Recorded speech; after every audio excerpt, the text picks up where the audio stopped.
lifting my life to give you everything, to give you everything.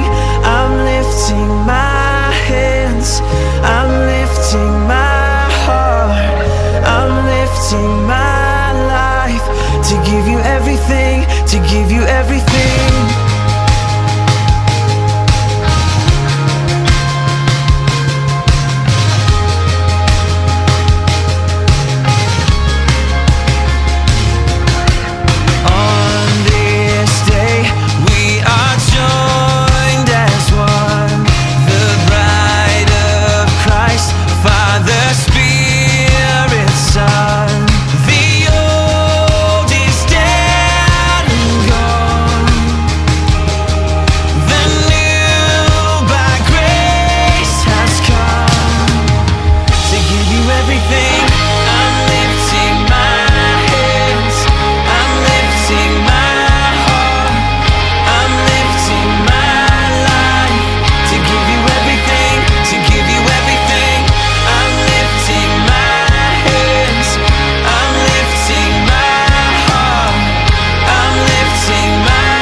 Everything, to give you everything.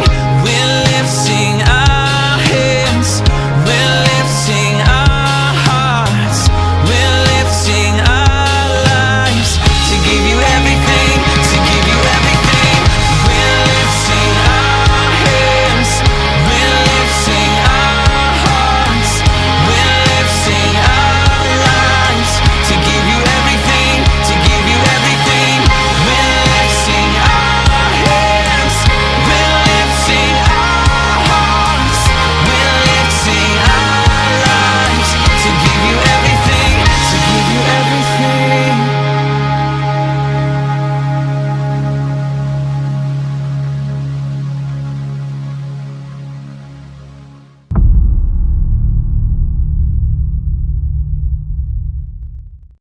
Okay, isang magandang gabi ho sa ating lahat, mga kabiyaya. Magandang gabi Good po, evening, Pastor. Pastor. Good evening sa lahat. Charito po. Good evening po. Good evening, Pastor. Good evening po sa lahat. Kariko sa lahat.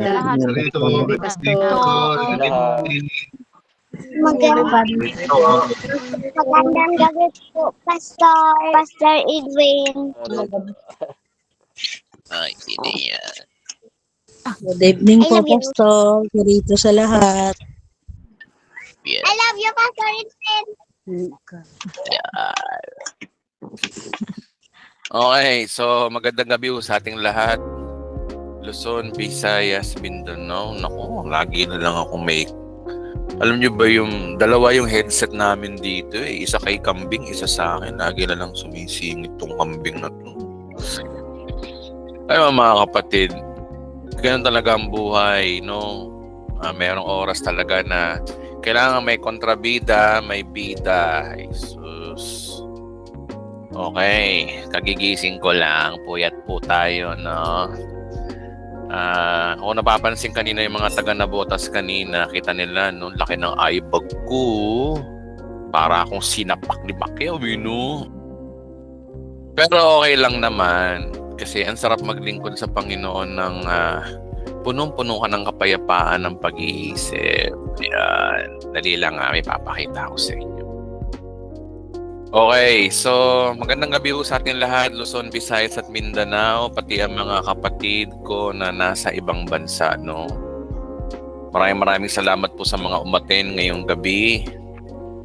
Oo. Actually, itong pag-attend nyo po, hindi naman po ako nagbe-benefit nito. Kayo rin ang nagbe-benefit Okay? Ako, masaya lang ako sa ginagawa ko, sa pangangaral ko ng salita ng Diyos. Pero isa sa advantage nito, naaabot natin ang mga dapat abutin. One click lang, nagsisimba ka na, nag-church ka na. Hindi kasi nila matanggap na ang online na service ay uri ng pagtitipon Hindi nila matanggap yun. Tradisyon, nakasanayan. Ayun ang problema kasi sa mga nakasanayan, na kailangan pang pumunta ng church. May building, tatayo, uupo, iiyak. Yan ang religion. Pero sa ating panahon ngayon, isa sa ni-appreciate natin dapat yung creation ng Diyos na magkaroon tayo ng technology, internet, nasa na tayo, panahon ng modern. Kahit na hindi ka na pumunta ng church, as long na naandito ka, ka lang dyan, kung gusto mo dyan. Kahit nakahiga ka, nakakapagsimba ka. Kaya nga huwag naman kayo matutulog. Bahala kayo pa natulog kayo. Okay? Yung mga natutulog, maiwan sa rapture. Ay, hindi. Joke lang. Wala matutulog, mga kapatid. Okay? Usap-usap lang tayo dito. 2 oras lang naman tayo magkukwentuhan dito Okay, shoutout din sa mga nasa ibang bansa. Lalo na yung mga nasa, karamihan din kasi sa mga uma-attend din dito, nasa Japan. Hello! Arigato! Sa inyong lahat. At shoutout sa inyo, lahat ng mga nanay na uma-attend, mga dakilang ina. Okay. Shoutout din sa mga nasa Europe, yung mga nasa Amerika, nabaliktad yung oras. Dito, 8:00 ng gabi. Doon sa Amerika, 8:00 ng umaga, no? Okay, sa lahat po ng mga umaattend dito, maraming salamat po. May pag-uusapan tayo, mga kapatid.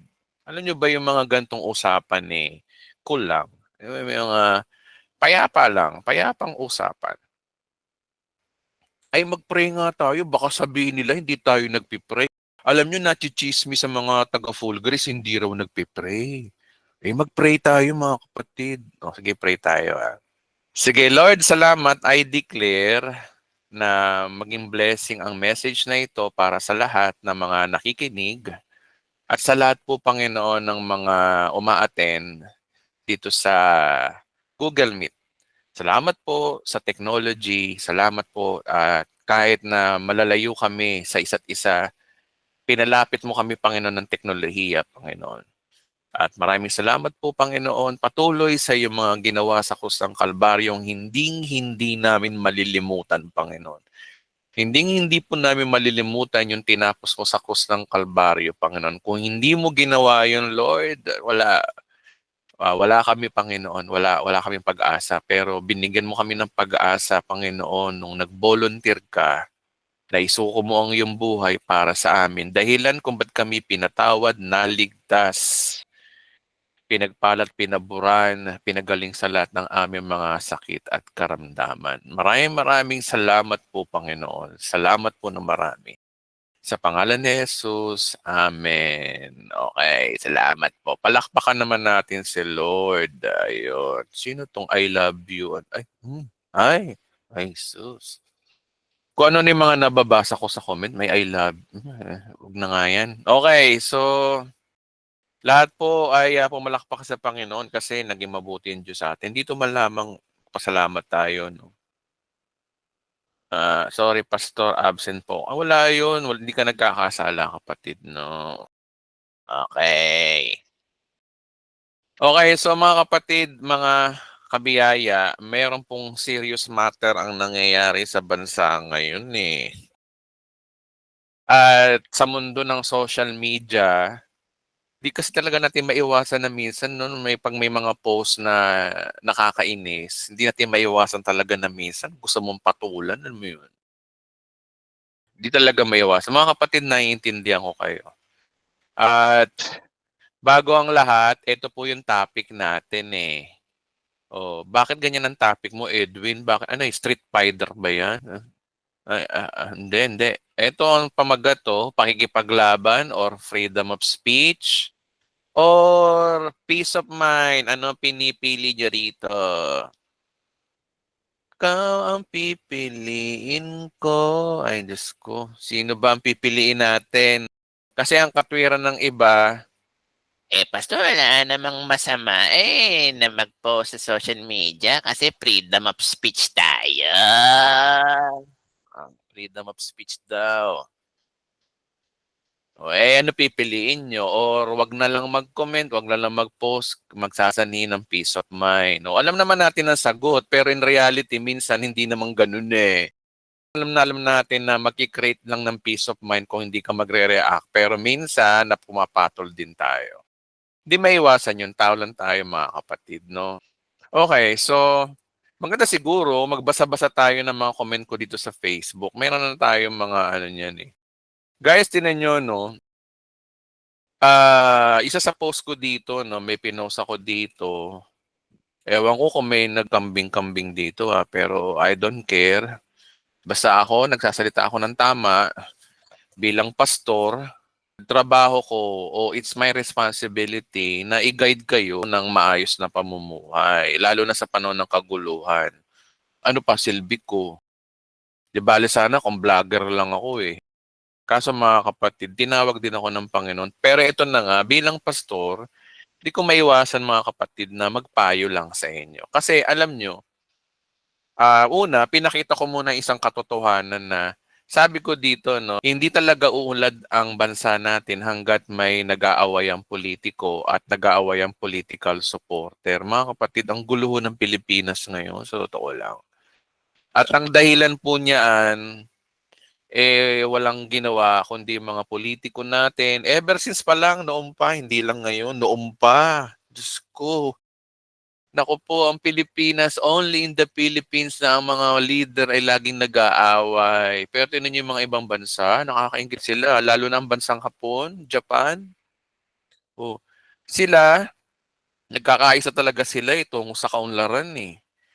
Nandun sa kanila yung tinatawag na patriotism, yung bang mahal na mahal ang bansa nila.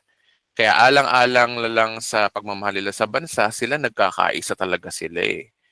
O, ano pa ba yung mga bansang nagkakaisa? O sabihin na natin na ayoko na magbanggit. Tayo lang mga kapatid, only in the Philippines, ever since panahon pa, Diyos ko, ni Jose Rizal, panahon pa ni ni Aguinaldo at saka ni General Luna, walang ginawa ang mga Pilipino kundi magbangayan, magbangayan. Mga kapatid, di ba kayo nauumay doon? Nakakaumay na ho talaga. Ngayon, kaya ko to sinasabi to, para hilingin na natin sa Panginoon na magkaroon na tayo ng peace of mind, magkaroon na ng tinatawag na unity. Pero aminin ko sa inyo mga kapatid, akala ko may unity na eh. Alam niyo ba yun? Akala ko may unity na. Yung pala, hindi pala, lalong naging worse ang Pilipinas. Mga kapatid, pangunahan ko na kayo wala akong kinakampi ang politiko. Hindi po ako maka-Marcos, hindi po ako maka-Duterte, pero maka-Diyos po ako. Tandaan niyo mga kapatid, maka-Diyos tayo, wala tayong kinikiling ang politika, dapat ganun tayo, hindi yung nakikisimpatya tayo. Tignan niyo, no, nung nasa CAT ako dati noon, kasi alam niyo ba, nung nasa CAT ako noon, tawa ako ng tawa dun sa instructor namin na sundalo. Sabi niya, alam mo yung mga kwento ng araw, no? Kwento, labanan ng Hapon, Amerikano, Pilipino. Yeah. Oh. Uso yung mga ganyan joke nung araw, 'di ba? Labanan ng Pilipino, Hapon. Oh. O bigyan ko kayo ng example, halimbawa, yung mga joke ng araw oh. Patigasan daw ng ulo, no? O yung Hapon daw pinukpok yung ulo niya ng ng hydro blocks. Palakpakan ng tao. Tigas ng ulo, basag yung hydro blocks no? Amerikano naman, no, pinukpok niya yung ulo niya ng buko. nabiyak yung buko. Oo, napalakpakan yung mga tao. Mas matigas daw ang ulo ng Amerikano. Pilipino, sabi ng instructor sa kanya, o sige na, iumpog mo na yung ulo mo sa bakal. Sabi ng Pilipino, ayoko. Iumpog mo na, ayoko. Ayoko. No, nanalo ang Pilipino. Bakit? Kasi ang tigas ng ulo. Ay, sus. Yan yung mga joke lang ng araw. Okay? Joke-joke lang. Joke-joke lang po yan. Oh, ngayon naman, sabi ng professor namin, kala ko ganun din ang joke niya. Sabi raw, ang Amerikano, Pilipino, Hapon naglaban. Binigyan sila ng trabaho. Ang Amerikano binigyan ng trabaho na kung anong dapat gagawin. So lahat sila nagkakaisa kung paano susolusyonin yung problema, no? Solving the problem. Oh. So sila, nagkakaisa talaga sila. Yung Hapon naman, ganun din. Binigyan din ng trabaho. Lahat sila nag-meeting-meeting. Oh. Ang mga Pilipino, binigyan ng trabaho, nag-aaway. Alam nyo, ano pinag-aawayan nila? Kasi pinag-aawayan nila kung sino leader. Oh. O, di ba? In reality, gano'n naman talaga ng mga Pilipino. Walang ginawa kundi mag-away kung sino ang leader ng bansa natin. Diyos ko po mga kapatid, alam nyo po, sumpa na yata yan sa Pilipinas ever since na dapat makalaya na ho tayo dyan eh. Tapos, eto masakit ngayon, ganun din ang sitwasyon natin ngayon, nag-aaway-away yung dalawang grupo. Tapos, may mga supporter din, nag-aaway na, hindi lang yung dalawang grupo, nag-aaway na. Pansinin niyo sa social media, puro trash talking. Okay na sana, tanggap na natin eh. Tanggap na natin na ganun ang mundo ngayon. Kaya nga lang, ang nakakalungkot dito, pati tayo mga Kristiyano, nakikisaw-saw pa dyan. Sino guilty dito? 'Di ba? Minsan napapa-comment tayo, napapaaway pa nga tayo. 'Yun ang problema. So ano yung point ko dito? Peace of mind. Okay? Ngayon, meron muna tayong tingnan kung ano yung sinasabi ng Bible. Kung tayo po ay maka-Diyos, sundin natin yung sinasabi ng Biblia. Ano ba ang sinasabi ng Biblia? Sinabi ba ng Biblia na makipagtalo tayo? Kahit nga ako sa salita ng Diyos, 'di ba? Mapapansin nyo, yung mayroong mga Kristiyano nakikipagdebate, debate rito, 'di ba? Sabi ni Bernardo Policarpio, hindi maiiwasan na mag-comment. Oo, kapatid, naintindihan kita. Hindi maiiwasan. Kaya nga lang, tingnan natin kung ano yung kalooban ng Diyos sa atin, okay? Basa tayo ng Bible, ah. Okay, anong topic natin? Pakikipaglaban o peace of mind? Alam naman natin kung anong magandang sagot dyan eh, peace of mind. Ang tanong, gaano ba ka-biblical na dapat ano ba, freedom of speech ba? Tayo mga Kristiyano dapat. O piliin na lang natin ng peace of mind. O tingnan natin sinasabi ng Bible. Mga kapatid, dapat ang buhay natin umiikot sa Bible, hindi sa kultura, hindi sa tradisyon, hindi sa nakasanayan, hindi dahil sa uso. Kasi karamihan sa mga Kristiyano ngayon, ang katwiran nila, freedom of speech tayo. Oo nga, freedom of speech. Pero ang tanong, Kristiyano ka eh. Ano yung sinasabi ng Biblia? Basahin natin yung sinasabi ng Biblia. Okay? At tingnan natin kung uubra pa rin ba yung freedom of speech natin. Mga kapatid, makikisimpatya muna ako sa inyo. No? Alam kong mahirap yung pinagdadaanan natin. Alam ko na meron kayong kanya-kanyang bet na political bet. Naiintindihan ko kayo doon. Tama nga naman na tinuturo ng sanlibutan, freedom of speech. Tama po yun, sinasabi po yun. Yun po ay salita ng sanlibutan. Pero tingnan natin kung ano yung sinasabi ho ng Bible. Ang punto ko dito, tayo dapat magpaka-Kristiyano. Kristiyano tayo eh. Ano ba ang view ng isang anak ng Diyos? Hindi yung kultura, hindi yung nakasanayan, di ba? Makasalimutan yung katwiran na yun na freedom of speech eh. Wherein tama naman yung freedom of speech, pero ang tanong, kamusta naman, may peace of mind ka ba? Pag nakikipagtalas-tasang ka, yun ang usapan doon. Ito yung sinasabi ko ng Bible. Una, ang sabi ko ng Bible, no? Una, si Jesus Christ. Sino ba ang idol natin? Si Jesus Christ o O, alam niyo na kung sino man yung ina-idol niyo. Siyempre, nakakayang sabihin yung idol niyong ilagay niyo sa comment section. Siyempre, ilalagay niyo diyan si Jesus Christ, 'di ba?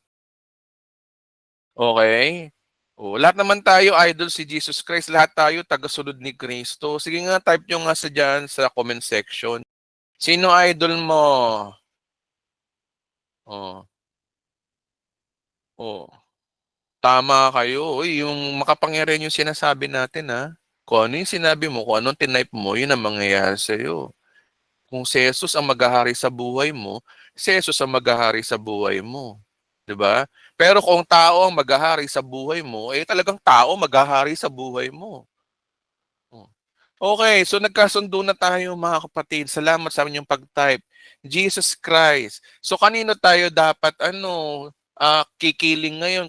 Tayo dapat kakampi bilang Kristiyano. Yung sinasabi ng ating Panginoong Jesus. O, basa tayo ng Bible. Basa tayo. Basa. John chapter 14. Si Jesus Christ muna ang tanungin natin. John chapter 14 verse 27. Basa. Tingnan natin kung tutugma. Kung dapat ba tayo makipaglaban o piliin natin ang peace of mind. Ang sabi ni Christ, no? Kapayapaan ang iniiwan ko sa inyo. Ang aking kapayapaan ay binibigay ko sa inyo. Hindi ito katulad ng kapayapaang ibinibigay ng mundo. Tingnan nyo, no? Mas malalim na kapayapaan to kasi sa binibigay ng sanlibutan eh. Kaya sabi rito, no, huwag na kayong mabalisa at huwag na kayong matakot. That is the culture of Christ. Ang nais niya ay kapayapaan. Bakit? Kasi ang sabi kasi sa Isaiah chapter 9, verse 6, ito yung sinasabi, no? Ito si Christ, sapagkat isinilang ang isang sanggol na lalaki para sa atin, ibibigay ni Guy sa kanyang pamamahala at siya'y tatawaging kahanga-hanga. Tagapayo, makapangyarihan Diyos, walang hanggang Ama. Ano daw si Christ? Prinsipe ng kapayapaan. So dapat, kung ikaw ay follower ni Christ, dapat pagsumikapan mo rin na maging payapa ang buhay mo kasi si Kristo ay prinsipe ng kapayapaan. Oh. So dapat talaga ang piliin natin peace of mind dahil si Christ ay Prince of Peace. Ano yung pinagkakanahan yung freedom of Bahala nga kayo dito. Mamaya pag-usapan natin to. Linawin muna natin kung ano yung peace of mind at mamaya liliwanawin natin itong sinasabi nilang freedom of speech na to, no? Tingnan natin. Yung freedom of speech ba ay magbibigay ng kapayapaan sa'yo? Tingnan natin mamaya. Pero linawin muna natin tong peace of mind. Gaano ka-biblical? Una, si Kristo ay prinsipe ng kapayapaan. Kung siya ay kapayapaan, dapat doon ka sumabay sa payapang buhay, no?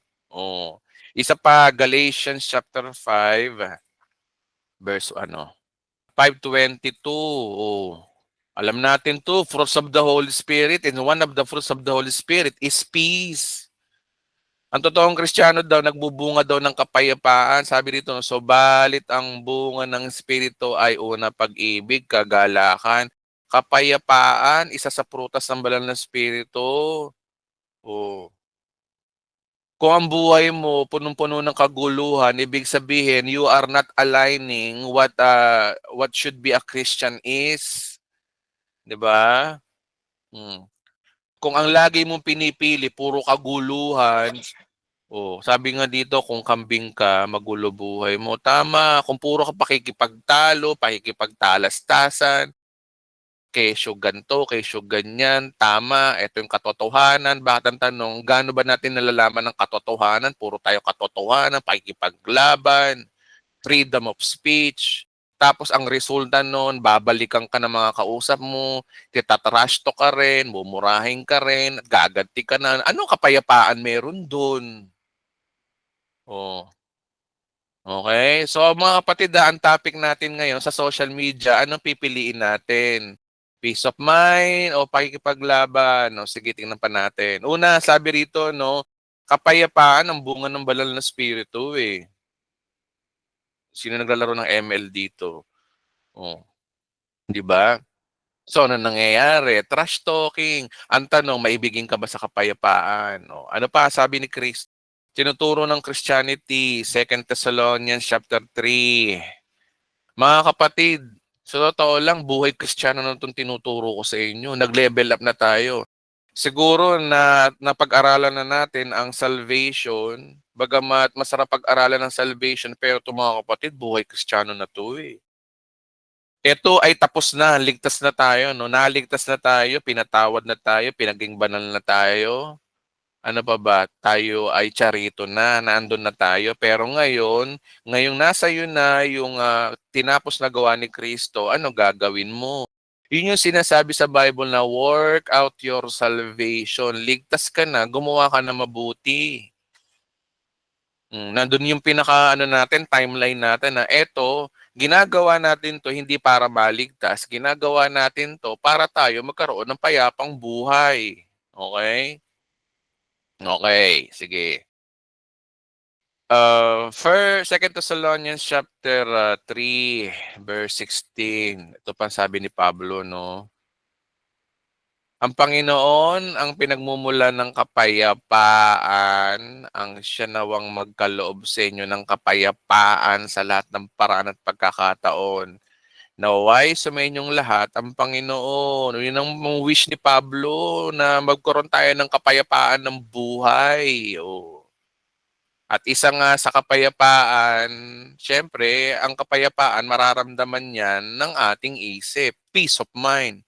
Paano mo ba makakamit ang kapayapaan? Nasa pag-iisip lang yan mga kapatid eh. Okay?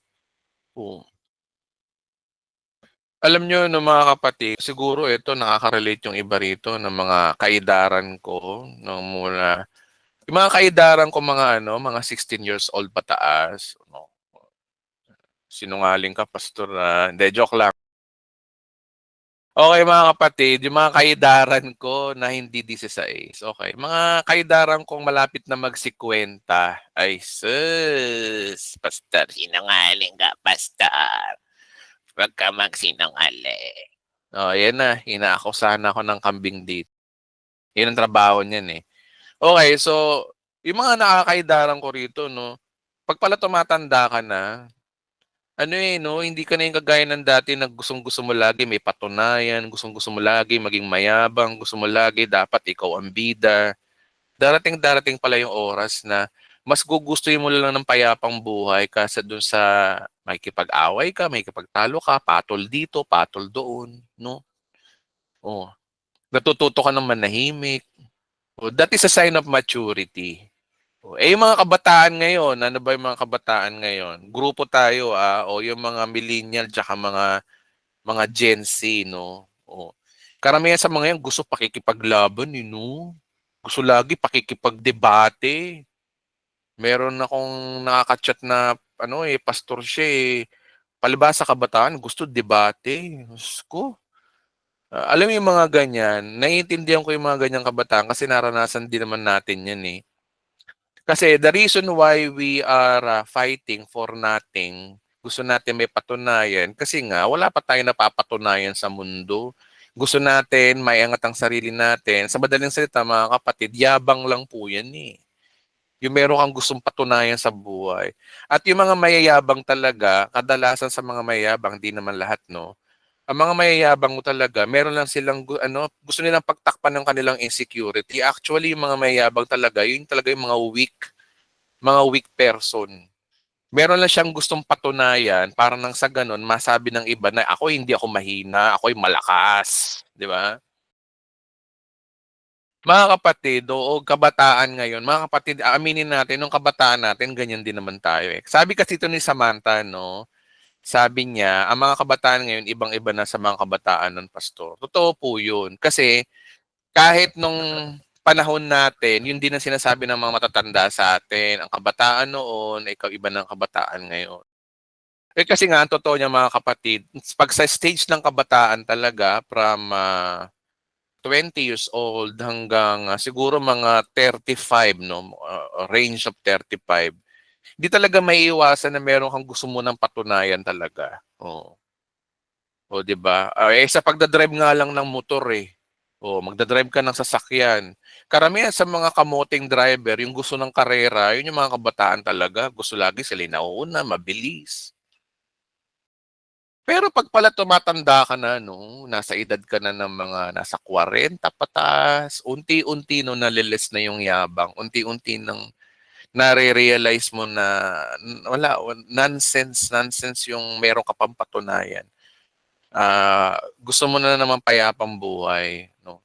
Lalo na pag may nakakaaway ka, no, nai-stress ka, tumataas ang blood pressure mo, lalo na yung mga gantong edad.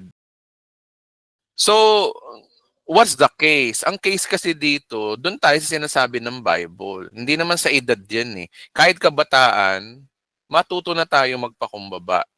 Oo. Kasi bakit? Yung tinuturo ng Biblia eh. Kristiyano ka eh. Hindi doon sa pagiging edad. Kundi yung pagiging Kristiyano mo. Kristiyano ka dapat maibigin ka sa kapayapaan. Basa ulit tayo verse Matthew 5. Matthew chapter 5 verse 9, mapalad ang gumagawa ng paraan para sa kapayapaan. Mapalad daw yung mahilig ka sa kapayapaan sapagkat sila'y ituturing ng mga anak ng Diyos. Ebidensya na ikaw ay anak ng Diyos, yung mahilig ka sa kapayapaan. Kaya kung ikaw ay laging nakikipag-away sa social media, nakikipagtalastasan, nakikipagdebate, pinapakita mo na hindi ka anak ng Diyos. Kasi ang sabi rito, paano ka magkakaroon ng kapayapaan sa ganun? Freedom of expression nga, Pastor. Hindi naman kami nakikipag-away. Freedom of expression. Kaya pagtalo na naman to, no? Freedom of expression. Alam mo, mga baluktot na katwiran eh, no?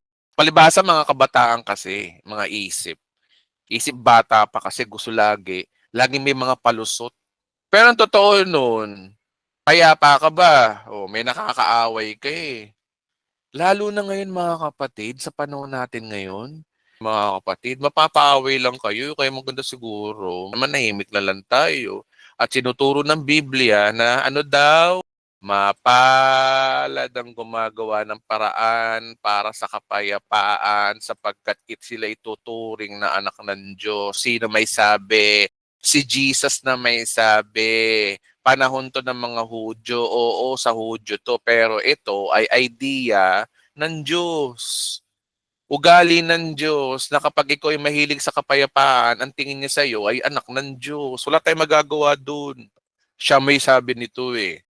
Okay? So, doktrina ho to. Isa sa ugali ng Diyos, ang gusto niya mangyari sa mga anak niya, mahilig sa kapayapaan. Kasi bakit? Si Kristo ay prinsipe ng kapayapaan eh. Sabi dito ni Englebert, no, that's normal, Pastor, basta para sa kapangyarihan na hamakin ng lahat. Mga kapatid, sa libutan yan eh. Ganun talaga ang salibutan. Alam na pala natin eh. So, huwag na tayo makisaw-saw dyan kasi wala, mapapaaway lang kayo. Bahala nga kayo kung ayaw nyo makinig sa akin. Basta ako bilang pastor, nagpapayo sa inyo. Sinasabi ko sa inyo, yung sinasabi ng Biblia. Bible na may sabi, di ba? Ngayon, kung gano'n, alam nyo mga kapatid, it's a matter of choices lang naman po yan mga kapatid. Kung choice nyo na makipag-debate sa mga yan, dalang katwiran nyo ay freedom of speech, bahala kayo. Basta, sinasabi ko sa inyo kung ano yung sinasabi ng Biblia at kung ano yung tinuturo ng Biblia. Trabaho ko bilang pastor na magsabi kung ano yung dapat nating gawin bilang Kristiyano. Guys, bilang Kristiyano ha, bilang Kristiyano. Pastor, takbo kang senador. Ay naku, ayoko dyan. Mga kapatid, tinawag ako bilang pastor, hindi maging senador. Ay Diyos. Sis, paubaya mo na yan sa mga yan, yung mga maga. Tsaka mga kapatid, kulang ang edukasyon ko para, naku, imposible yan. Doon na lang tayo sa mga talagang tinawag talaga sa mga politiko. Isa pang verse sa Bible regarding sa pagiging payapang buhay. Santiago. Ano sinabi ni Santiago, apostol? James chapter 3, verse 17. Okay, sabi rito, no, ngunit ang may karunungang mula sa Diyos. Anong issue rito? Karunungang mula sa Diyos. Sinong kausap? Mga Hudyo, na Kristiyano. Sino nagsasalita? Si James. Saan tinawag si James? Sa mga Hudyo. Pero we don't care kasi ang sinasabi naman kasi dito ay regarding sa katotohanan ng bilang isang Kristiyano. Ang Jewish Christian na target ni Apostol James ay Kristiyano din na kagaya ni Pablo. So lahat tayo Kristiyano, okay? So ano daw, ngunit ang may karunungan mula sa Diyos, una ay may malinis na pamumuhay. Malinis na pamumuhay sa mata ng tao. Remember, si James, ang kanyang issue rito ay hindi tungkol sa relasyon sa Diyos, kundi relasyon po to sa tao. Okay? So, ang tamang pakikipagrelasyon sa tao, dapat may malinis kang pamumuhay. Mahaba ho yung malinis na pamumuhay na yan eh. Okay, ito malupit to. Maibigin sa kapayapaan. Maibigin ka ba sa kapayapaan kung mahilig ka makipagtalo? O ang pagiging ugali pala ng isang Kristiyano ay maibigin sa kapayapaan. Kapag sa ano, ayaw mo ng gulo, alam mo ko yung tao na ayaw mo ng trouble, yun daw yung mga peacemaker. O maibigin ba sa kapayapaan yung wala kang ginawa, kundi meron kang gustong patunayan? Ay, Diyos ko. Kristiyano ka ba nun? Di ba? Okay, ano pa? Mahinahon, mapagbigay. O yung kasama sa karakter ng isang Kristiyano ay maipakita natin sa kapwa natin na tayo mahinahon, mapagbigay, mahabagin, masipag sa paggawa ng mabuti. Ito ay hindi para maligtas, kundi ito ay relasyon sa tao, mga kapatid ha. O, relasyon sa kapwa to, mga kapatid, hindi to relasyon sa Diyos. Ang relasyon natin sa Diyos, wala nang tayong gagawin. Ginawa na ni Kristo. Pero relasyon sa kapwa, marami tayong magagawa. At isa nga dito yung maging maibigin ka sa kapayapaan. Mahinahon, mapagbigay, mahabagin, masipag sa paggawa ng mabuti at hindi nagtatangi at hindi nagkukunwari. 18, namumunga ng katwiran ang binhi ng kapayapaan itinatanim ng taong maibigin sa kapayapaan. O, may special mention sa mga taong maibigin sa kapayapaan na namumunga daw ng pagiging matuwid. Yung yung kapayapaang itinatanim sa taong maibigin sa kapayapaan. Totoo naman yun, di ba? Namumuhay ka na matuwid kapag mahilig ka sa kapayapaan. Ayaw mo na nakikipag-away, kapag hindi mo na pinapatulan, yun daw yung mga maibigin sa kapayapaan. Pero yung mga taong patol dito, patol doon, patol dito, patol doon, tinrash talk, tatrash talkin din. Wala. Wala. Ang tanong ba talaga, totoo ba talaga na Kristiyano tayo pag ganun, di ba? Parang, ito sa mata ng tao to ihiwalay natin yung mata ng Diyos. Sa mata ng Diyos, ligtas tayo, pinatawad tayo, kahit magkasala ka ng paulit-ulit, bayad na yon. Pero pagdating sa tao, pag magkasala ka ng paulit-ulit, yari ka.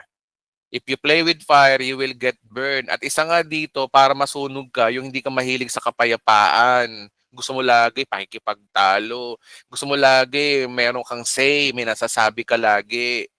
Oh. Next na verse at pinakamatindi sa lahat. Pakinggan natin si Pablo. Alam naman natin si Pablo ay apostol natin. Basa Romans chapter 12 verse 18.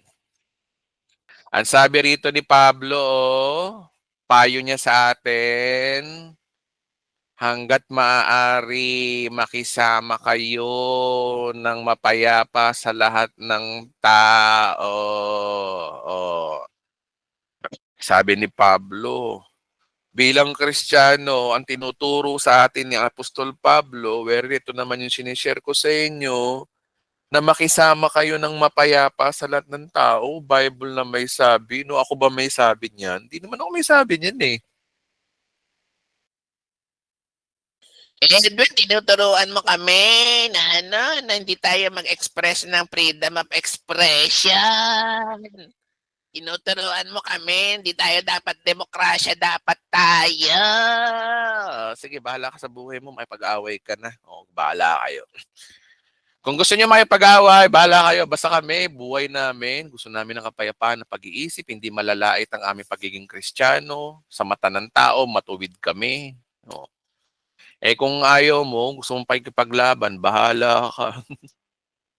Biro mo, no?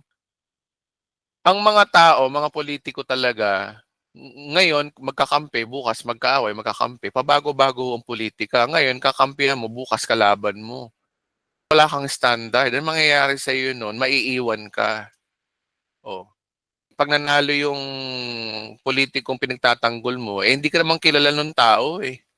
O paano ka pasasalamatan nun? Wala, nagsayang ka lang ng oras. May napala ka ba? Yung problema kasi sa atin, ano, yung iniidolo natin tao, idol na idol natin. Tapos, nung nakaluklok na, o kilala ka ba? O, may napala ka ba? Wala. Puro pakikipag-away lang. Kaya nga sabi ko sa inyo, nonsense na kampihan mo ang tao. Kaya dapat, ang maging ugali talaga natin, iba pa rin yung maging makajus tayo. Oh, yung sinasabi ko sa inyo ngayon, tinuturuan ko kayo na maging makajos. Mm. Tingnan nyo, no? Bakit nyo pahihirapan ang sarili nyo, no? Kasi bakit? Yabang, ang una. Masabi lang na siya ay matalino, siya ay magaling, etc. Marunong makipagtalo, makipaglaban. Pride yan, mga kapatid. Di natin alam, ano na yan eh. Dinidisib na tayo ni Satan. Para malulong tayo sa bagay na wala tayong kapayapaan na pag-iisip. So malinaw ngayon, napaka-biblical, wala tayong magagawa. Nais ng Diyos, ang kalooban ng Diyos ay peace of mind. Ngayon ang tanong, paano kung hindi peace of mind ang pinili mo, ang gusto mo puro pakikipaglaban dahil sa freedom of speech, no?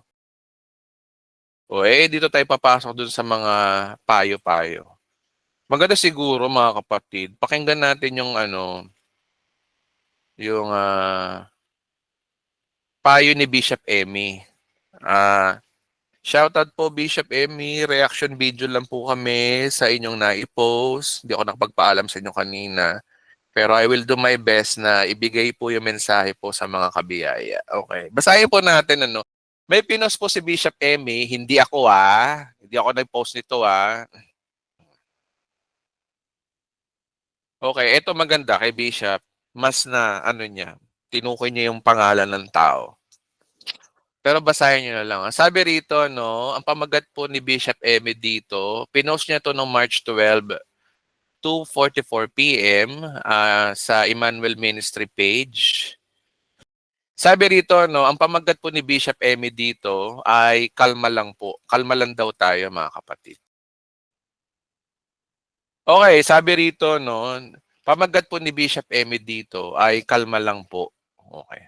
Ano ibig sabihin kalma lang po? Sabi rito, the sudden arrest of former Rodrigo, ayan binanggit niya yung pangalan, sorry.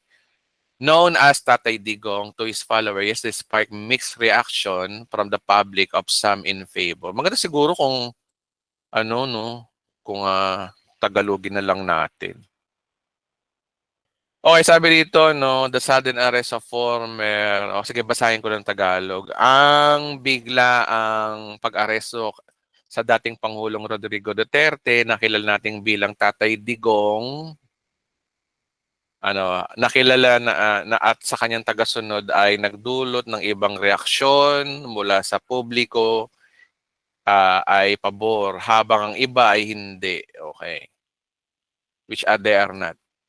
This could be a legal issue. The only expert international lawyers, not just any lawyer, can properly explain. So, ibig sabihin, ito ay maaring isang legal na issue daw, sabi ni Bishop, na ang tanging ang dalubhasang international na abogado lang daw, o hindi yung sino mang abogado, kailangan talaga international ang na abogado lang ang pwede makapagpaliwanag. So, ibig sabihin mga kapatid, kung ito'y usapang legal, at hindi naman tayo abogado. At saka ang sabi rito, international lawyer. Hindi naman tayo international lawyer, kaya ang inaano rito ni Bishop, ingat-ingat tayo sa mga ano natin, mga nasasabi natin. Sabi rito, no, I understand that you, Tagalogin natin, naintindihan ko na ikaw ay isang diehard na taga-suporta ni Duterte. Ang sitwasyon ito ay lubos na emosyonal para sa iyo. Pero may iba din naman na ano daw, na ang pakiramdam sana ay wag nating dagdagan ang apoy ang emosyon na magkabilang panig, or I just hope that we don't add any fuel the fire of emotion. So maganda kay Bishop, nakikisimpatya naman siya. Ngayon, merong siyang nire-remind sa atin. I would like to remind you, my fellow kabiyaya, sa mga ilang bagay. Una, ano yung una? Be careful or maging maingat at responsable kapag nagpo-post online. Make it sure tiyaking nagmumula ito sa yung mga source ay lehitimong network o balita na para maiwasan ng pagkalat ng fake news. Yun sinasabi ni Bishop.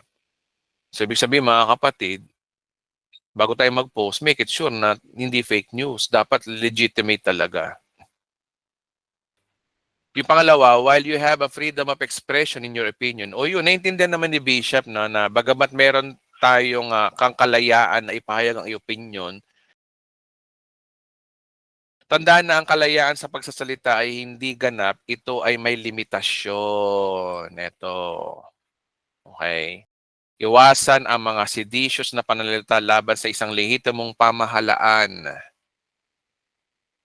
Baka kasi makasuhan tayo, no? Halimbawa, no, merong fake news, merong news na yung anak ni Duterte ganto-ganto. Tapos nagsalita ka doon, pinost mo na ganto-ganto-ganto. Patay kang bata ka dyan, pwede kang kasuhan yan. Ingat-ingat tayo mga kapatid. Kasi you are, ang tawag doon, seditious, maliwanag naman sa Romans chapter 13, di ba, na kailangan natin magpasakop sa gobyerno. Kung magpasakop ka sa gobyerno, kung sinasabi ng batas, mali yung sinabi mo, pwede kang makasuhan. Kaya kung mga kapatid, mag-ingat talaga tayo. Kaya kung maaari, wag lalang no? Wag lalang. Baka mahirap na Okay. Number 3, be mindful when sharing your thought. Respect the feelings of family and friends, church members who may have different view. Respeto natin yung nararamdaman ng ibang tao. Mga pamilya natin, friends, mga kaibigan, o kaya yung mga ka-churchmate mo na iba yung view. Baka ikaw, makaganto ka, siya hindi makaganon. Ingat tayo, baka makaaway mo yun. Ano pa? Number 4, avoid political branding. Iwasan yung mga political branding. Ang pagpupost sa matinding pampulitikang opinyon ay maaring maging sanhi ng paglayo ng mga tao sa iyo na umahantong sa pagkansela ng kultura. Si Bishop, ang pinapayo niya, kung magpo-post ka ganito. Pero ako, ang payo ko, wag na. Magugulo ka lang Pero sige, kung ayaw niya magpapigil, pero dapat meron tayong dapat maintindihan. Iwasan yung political branding. At pagpo-post ng matinding pampulitikang opinion ay maaring maging sanhi, pagsani ng paglayo ng tao sa iyo or people to distance themselves from you, leading to cancel culture. Number 5, sabi rito, ang pag-aresto kay Duterte ay sumusunod sa mga legal na pamamaraan. Hindi pa siya nagkakasala. Hindi pa siya guilty, mga kapatid, Okay, magsasalita ng ganito, ingat tayo, makakasuhan tayo. Hindi pa siya nagkakasala. Siya ay lilitisin at bibigyan ng pagkakataong ipagtanggol ang sarili laban sa mga akusasyon na pinapahayag din ng ibig sabihin, willingness to do or kahandaang gawain. Parang ganun. Basta yun.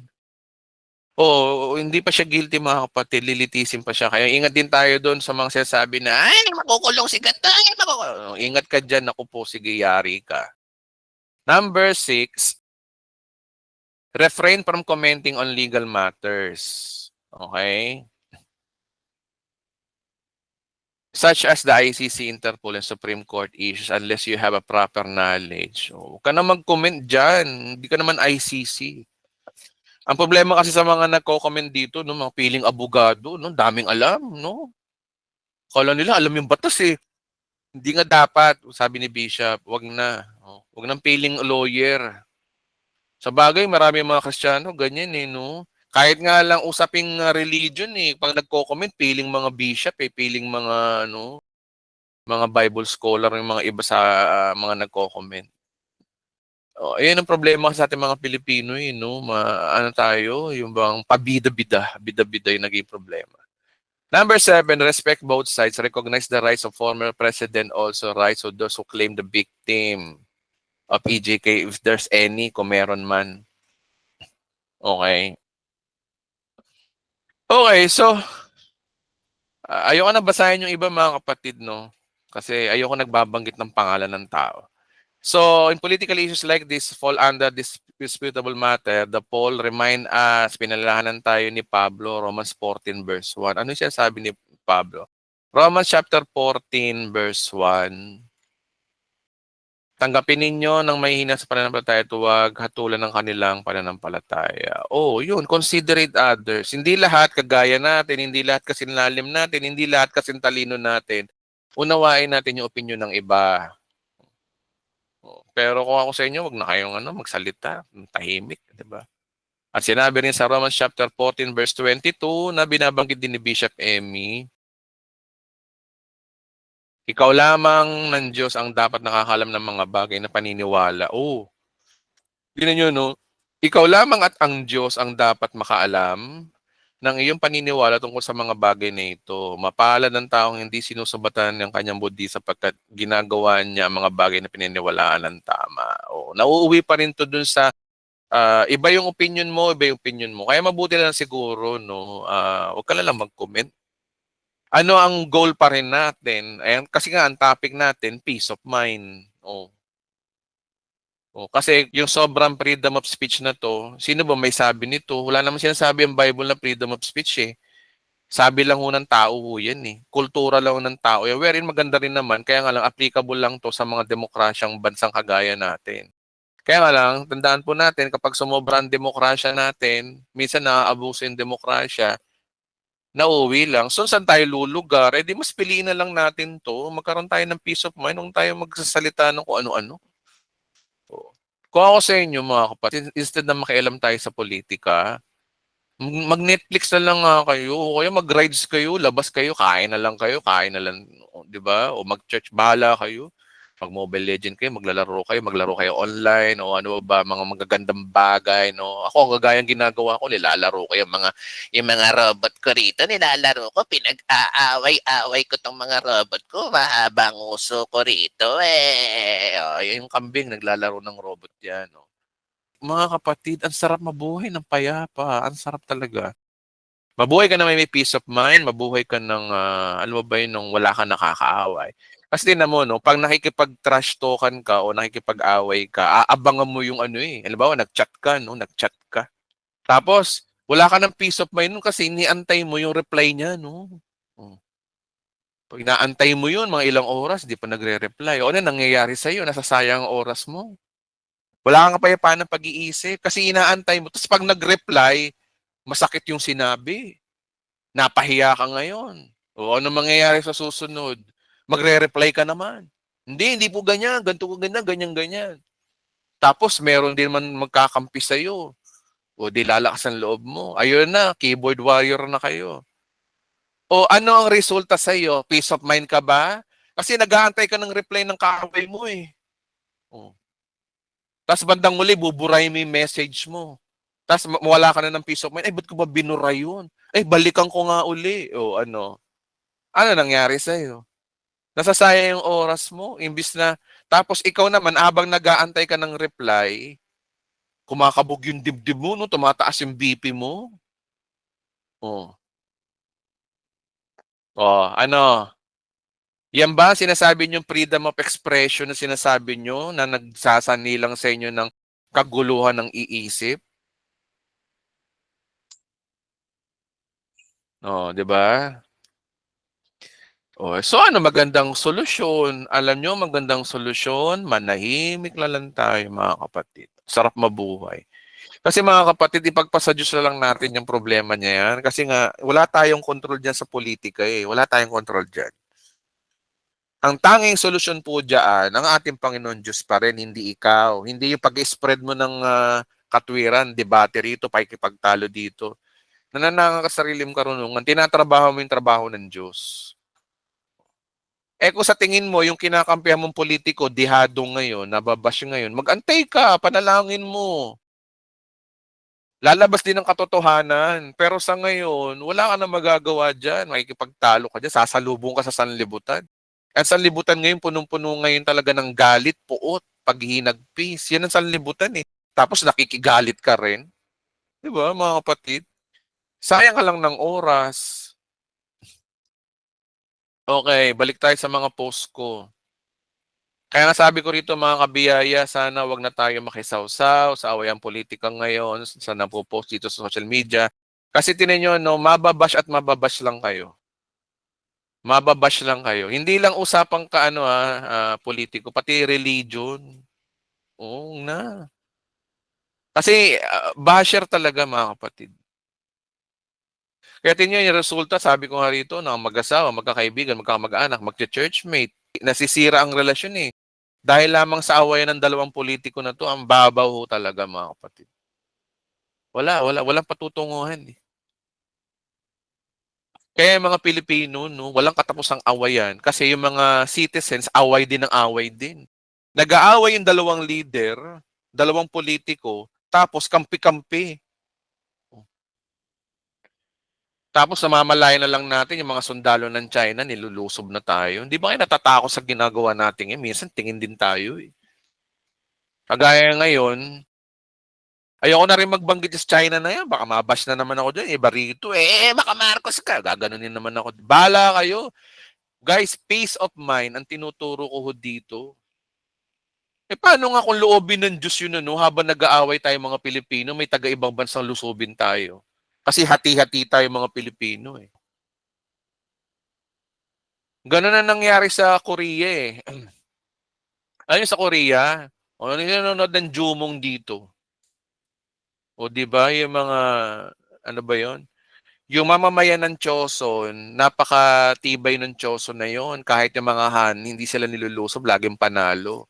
Alam nyo ang nagpatalo sa mga Choson? Alam nyo? Yung awayan ng politika, sila nag-away, yun, nilusob sila ng China. O history yung mga kapatid, history ng ano yun, ng Korea yun. Yung mga mahiling manood dito ng Korean novela, no? O. Kapag ang isang bansa nag-aaway-away, malaking advantage yan sa mga kalabang bansa na pwede tayong lusubin. Di ba natin naisip yun? Actually, nangyari na ho yan eh. Sa history natin, nangyari na yun.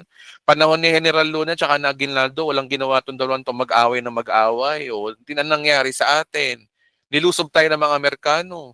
Kaya nga sabi, di ba ni General Luna, sa pelikula ba yun? Pelikula lang naman pala to. No? Sabi niya, no, may higit pa tayong kaaway kaysa sa mga Amerikano ang ating mga sarili. Totoo naman na kahit hanggang ngayon, ang kalaban talaga ng Pilipinas, hindi yung China eh, hindi yung mga ibang bansa eh. Ang kalaban natin, mga sarili natin. Wala tayong ginawa kundi magpayabangan ba, bangayan dito, bangayan doon, agawan ng kapangyarihan. Oo. Tapos tayo mga Kristiyano, makikisaw-saw pa. Ito na yung magandang post ko, no? Ito Sabi dito, sa panahon ngayon nagkakagulong ating bansa, o anong response ko dito sa Facebook bilang Kristiyano? 94% naman yung manahimik at ipagpasa Diyos. Ito yung mga siguro, no, naiintindihan yung full grace ito yung mga tao to. Naiintindihan yung full grace. Na manahimik at ipagpasa Diyos na lang ang bansa para wala akong nakakaaway. Meron namang naniniwala kay Marcos, bahala kayo. Makikipag-trash talk sa social media, ipaglaban si Marcos. Ano pa? makipag-trash talk sa social media. May bumuboto pa pala sa ganito. Ano ba pagkukulang namin ni Bishop Emmy sa inyo? No, bakit may ganito kayo? Bakit may bumuboto pa rito? Makipag-trash talk sa social media dahil sa freedom of expression.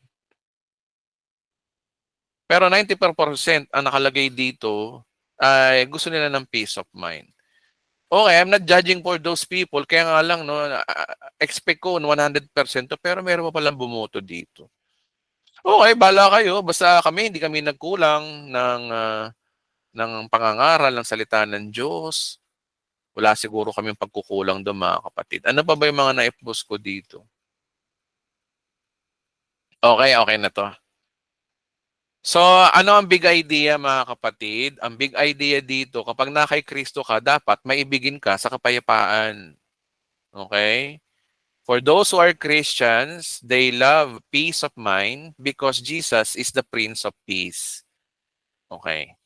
Si Jesus Christ, ang nais niya, dahil siya ay prinsipe ng kapayapaan, ang nais niya ay kapayapaan. O alangan naman si Jesus Christ, kapayapaan, gusto niya ay pakikipagtalo. Hindi. Kasi ang pakikipagtalo po at ang pakikipagkontrahan sa kapwa natin tao ay nagpapakita na hindi mo gusto ng peace of mind. Gusto mo ng trouble. Lalo na mga kapatid sa panahon ngayon, napaka-sensitive, napaka-ma-emosyon ng mga Pilipino. Kaya ngayon, discretion nyo na yun. Kung susundin nyo yung payo namin ni Bishop o yung payo namin dito, bahala kayo. Basta kami, hindi kami nagkulang. Sinabi namin kung anong sinasabi ng Biblia. May kanya-kanya naman tayong buhay, pero kung gusto nyo ng mapayapang buhay, okay lang. Kung gusto nyo ng lagi kayo nai-stress, bahala na po kayo. Diyos na po ang bahala sa mga ganyan tao. Sige po, palakpakan natin ng Panginoon. Ano? Okay, maraming salamat. Question and answer na po tayo. Naka-isang oras na po tayo. So, it's about time na if you have any questions, just type in Charito at mag-i-entertain na po tayo ng tanong. Okay? Sige po, type nyo lang po yung mga gusto magtanong.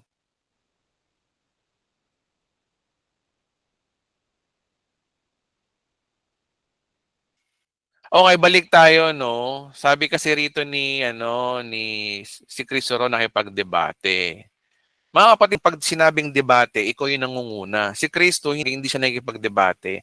Lagi siyang tinutuligsa ng mga pariseo. Basahin yung buong Mateo, Marcos, Lucas 1, lagi siya ang agaya nun, no, nung nagtuturo si Kristo, biglang sumingit yung mga pariseo, mga kambing, no. So, ano karapatan mo para gawin ang mga bagay na ito? Sabi ni Kristo sa kanila, o ikayo, ano rin mga karapatan nyo para pagsabihin, o sabihin yung mga bagay na ito? Sabi ng mga pariseo, hindi namin sasabihin. O ano sabi ni Jesus Christ? O hindi ko rin sasabihin sa inyo. 'Di ba? Hindi yung debate. Si Kristo, dumedepensa lang. Bagamat meron din siyang time na kailangan niyang, kailangan niyang basagin yung mga, yung nagwala siya doon sa palengke, di ba?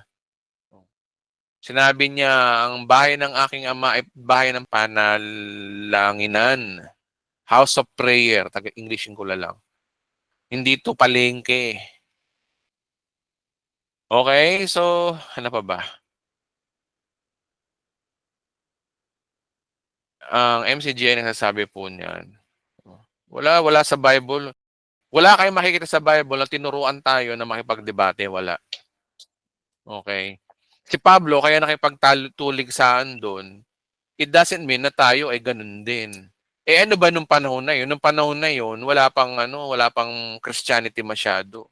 So, kailangan talagang baliin. Kaya nga yung mga apostol, di ba? Sila yung unang bumali, sila yung naglagay ng pundasyon. Di ba sinabi ko sa vlog, mga apostol ang nagbigay ng pundasyon?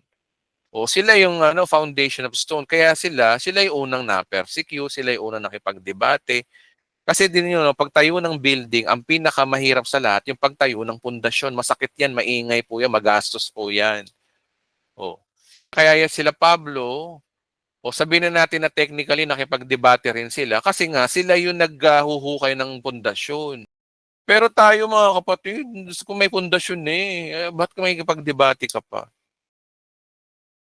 Oo nga naman, di naman debate yung kay Jesus eh. Pag-rebuke yun. Tama, sa mga Hudyo or Pariseo dahil mga bulag sila. Tama, mga ibang kaisipan na religion, no? Ginawa nilang debatero si Jesus. Eh, Prince of Peace nga siya. Never siyang nakipagdebate, nananahimik yung mga Pariseo. Sabi, oy, oy, oy, debate tayo. Ganun ba? Ganun ba si Christ? Wala kayong mababasang ganun. Okay. Si Kristo po ang ating foundation. Yun nga, sinabi ko kanina, Ephesians, nakalagay doon, na ang mga apostol, ang mga pundasyon, at si Jesus Christ, ang cornerstone, kapatid. Siya yung cornerstone. Sa madaling salita, may pundasyon man ang mga alagad, pero yung cornerstone, mga engineer na intindihan to eh. May tinatawag na cornerstone. Matibay na yun. Matibay na pundasyon yun. Yung apat na pundasyon. Si Christ pa rin ang bida.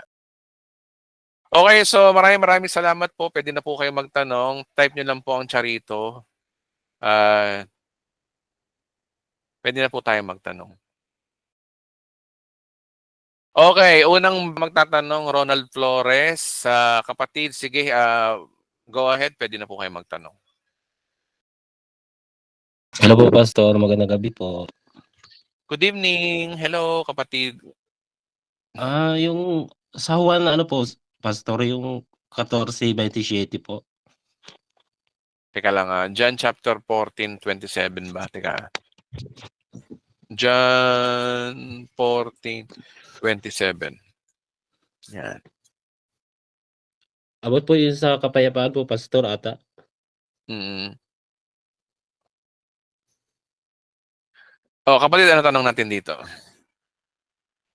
Ano po, kumbaga ano po, Pastor, na tawag dito? Related po sa topic natin ngayon po. Sabi dito, kapayapaan ang iniiwan ko sa inyo. Ang aking kapayapaan ay binigay ko sa inyo. Hindi ito katulad ng kapayapaan binigay ng mundo. Huwag kayong mabalisa at huwag kayong matakot. Ang kapayapaang binibigay dito ni Kristo ay regarding dun sa, syempre, kaligtasan. Sabi rito, yung context, basahin natin. Ano ba yung context? Sumagot si Jesus, ang umiibig sa akin, tumutupad sa aking mga salita, ibigin siya ng Ama, at tatahan mananatili ako sa Kanya. Hindi tumutupad sa aking mga salita, hindi umiibig sa akin. Ang salitang narinig ninyo na hindi sa akin ay kundi sa Ama nagsugo sa akin. Sinasabi ko sa inyo mga bagay nito habang kasama pa ninyo ako. Ngunit ang tagapagtanggol, ang banal na spirito na isusugo ng Ama sa pangalan ko ay siyang magtuturo sa inyo ng bagay na magpapaalala ng sinasabi ko sa inyo. O tama, yung banal na spirito ang magpapaalala ng kapayapaang iniiwan ni Kristo. Pagdating ng 27, dito yung kapayapaan ang iniiwan ko sa inyo, ang aking kapayapaan ay binibigay ko sa inyo. Paano mo makakamit tong kapayapaan na ito? By the conviction of the Holy Spirit. Na ipapalala niya sa iyo yung mga sinasabi ni Kristo. Di ba? Totoo naman po yun. Wait lang kapatid, mute muna kita. Sige po. Nag-i-amen yung aso mo eh. Wait lang. Ayun nga, yung kapayapaan na to ay pinapaalala sa magitan ng kapayapaan na ipagpapaalala ng Espiritu Santo. So ano ba yung mga bagay na tinuturo ng banal na Espiritu sa atin na nagbibigay din ng kapayapaan? O syempre, ipapaliwanag ng, 'di ba, sa panahon natin ngayon, ang banal na Espiritu ang nagpapaalala ng salita ng Diyos na nagbubunga sa atin ng kapayapaan kasi nga si Kristo wala, nasa langit na. So sa panahon natin ngayon, nangungusap ang banal na Espiritu na ipaalala sa atin na regarding sa salita ni Kristo. O, di ba nagkakaroon tayo ng kapayapaan ng pag-iisip sa tuwing tayo ay nag-aaral ng salita ng Diyos, nagbabasa na tayo na ng Bible, o nanonood tayo ng video na related dun sa pinag-aaralan natin tungkol kay Kristo, o yun yung sinasabi ni Kristo. Si Kristo nagbigay ng kapayapaan sa mga alagad, pero ang magpapaalala nito para patuloy tayo magkaroon ng kapayapaan hanggang sa panahon natin ngayon ay yung banal na spirito. Yun kasi ang context dito. Kaya yun ang dahilan kung bakit sinasabi na hindi ito katulad ng kapayapaang binibigay ng mundo. Kasi ang banal na spirito ay hindi kilala ng mundo to eh. Hindi kayang tanggapin ng sanlibutan ng banal na spirito. Kasi yung sinasabi ng Espiritu Santo ay laging kontra sa sinasabi ng sanlibutan, 'di ba? Kaya yun sinabi ni Christ na hindi ito katulad ng kapayapaang binibigay ng mundo. Kaya nga ang payo ni Kristo, yun na, huwag na kayo mabalisa at huwag kayo matakot. O ligtas na kayo, huwag na tayo matakot mga kapatid. Kapatid, sa tingin ko, yun ang tamang sagot do sa tanong mo, kapatid. Kapatid na Rolando, na sagot ko ba? O sige, sige, di bali, di bali. Basta okay na tayo dun na. Salamat po sa inyong tanong. Baka nakamute ka, kapatid. Okay, next question. Kapatid na Rosie Kayanong, kapatid, pwede ka na magtanong. Ikaw na po yung pwede magtanong. Charito evening po sa lahat. Pastor Hello. Anong ibig sabihin, ano ba yung tawag? Matthew 25:19. Tingnan Diba natin. parabol po yung pastor? Matthew 25:19. Napaliwanag na natin to sa isang vlog natin na ang Mateo chapter 25 ay end times. At tinan nyo, ang Mateo 24 po at 25, sinong kausap dyan? Una, mga Hudyo. May Kristiyano na ba sa panahon na to? Wala pa. Sa kanila to. Okay, so pinapaliwanag ni Kristo dito yung mangyayari sa end times na malapit na maghari ang Diyos. At Mateo 24 nga ang pinaka-context ito. Napag-usapan na natin ito mga kapatid noon pa na Mateo 24 ay regarding dun sa 7 years tribulation dahil biro mo, no, sinasabi ni Christ ang birth pains at saka yung tribulation ay nakatiming daw sa sinasabi ni Daniel na yung paglapastangan sa templo. Pagdating ng Daniel 9:27, ito pala yung 7 taong natitira. Kaya yung sinasabi ni Christ at saka yung sinasabi ni Daniel, kung i-join mo sila, pagsasamahin mo sila, ang pinapaliwanag dito, yung 7 years tribulation. So, nasaan timeline tayo sa Mateo 24? 7 years tribulation. Pagdating ng Mateo 25, ito na yung paghahari ni Kristo sa loob ng 1,000 taon. At yung mga parable na ito po ay parable sa mga Hudyo. Kagaya na tong 10 virgins na to, no? Mahaba ho ito mga kapatid, no? Pero bigyan ko lang kayo ng idea. Mateo 25 po ay timeline po ng paghahari ni Kristo. Hahatulan ng Diyos ang bansang Israel. Kagaya nitong 10 virgins na to, no? Itong 10 virgins na to, hindi naman ito yung ikakasal eh. 'Di ba? Sila yung mga abay. O sino yung bride dito? Sino yung groom? Ang groom dito si Christ. Sila mga abay, 10 virgins. Sino yung ikakasal? Yung babae. Alam naman natin, basically, ang sinasabing bride of Christ dito, yung church. Kaya yung mga Israel na Hudyong maliligtas after ng tribulation at nakasurvive sa 7 years of tribulation, sa millennium, ganito mangyayari, si Kristo ay maghahari sa buong mundo. Kaya lahat ng mga parable dito regarding sa kanila, yung pagbabantay sa pagdating ng lalaking ikakasal, parable of the talents, yung mga Hudyo na para sa kanila, kanilang pagiging tapat sa Panginoon. Mga kapatid, mahabang usapin to, pero mga kapatid, hindi po tayo kausap dito. Mateo 25 is for the Jews na kung ano yung gagawin nila during millennium. Noong panahon ng millennium, glorified body na tayo nun eh. Naghahari na tayong kasama ni Kristo. Katapusan ng mundo, chapter 14, 15. Kaya yung sinasabi mo ng 19, 25, 9 ba? 19 ba? Hindi po sa atin to mga kapatid. Okay. Doon tayo kay Pablo, kapatid. Kay Pablo tayo. Ito, usaping Hudyo po ito eh. Yung mga mambabash sa akin, panoorin niyo yung Katapusan ng Mundo series. Mga kapatid, bago kayo magko-comment dyan na, magko-comment kayo sa baba, siguro yun yung pinapanood nyo itong channel, hindi yung bago lang kayo sa channel, magko-comment kayo kagad. Nakakaya po yung pagiging Kristiyano nyo po, mga kapatid, no? So, maraming salamat kapatid. Sa tingin ko, yun ang tamang sagot po natin. Okay na po, pastor. Salamat po. Kapatid, panoorin mo yung Mateo 24:25 explain dun sa live stream natin. Andun lahat yun, specific. Yung mga nakikinig sa akin ngayon sa YouTube, Hindi ko na lang masyadong sinagot to ngayon kasi nakagawa na po tayo ng content nito. Time nyo na lang doon sa channel natin, Mateo 24:25 explain. Mga kapatid, inisa-isa ko yan lahat doon. Maliwanag na maliwanag doon po yun. So maraming salamat. Kapatid na Rosie, okay ba? Opo, Pastor. Salamat po. Okay, salamat. Okay, so 9:24 p.m. Okay, Mateo 24, The Bride of Christ TV. Ito. Send ko sa baba yung link ito, copy ko sa inyo. Ayan, panoorin niyo yan mga kapatid. Mateo 24:25, nandyan po yan. Piniliwanag ko na ho dito to.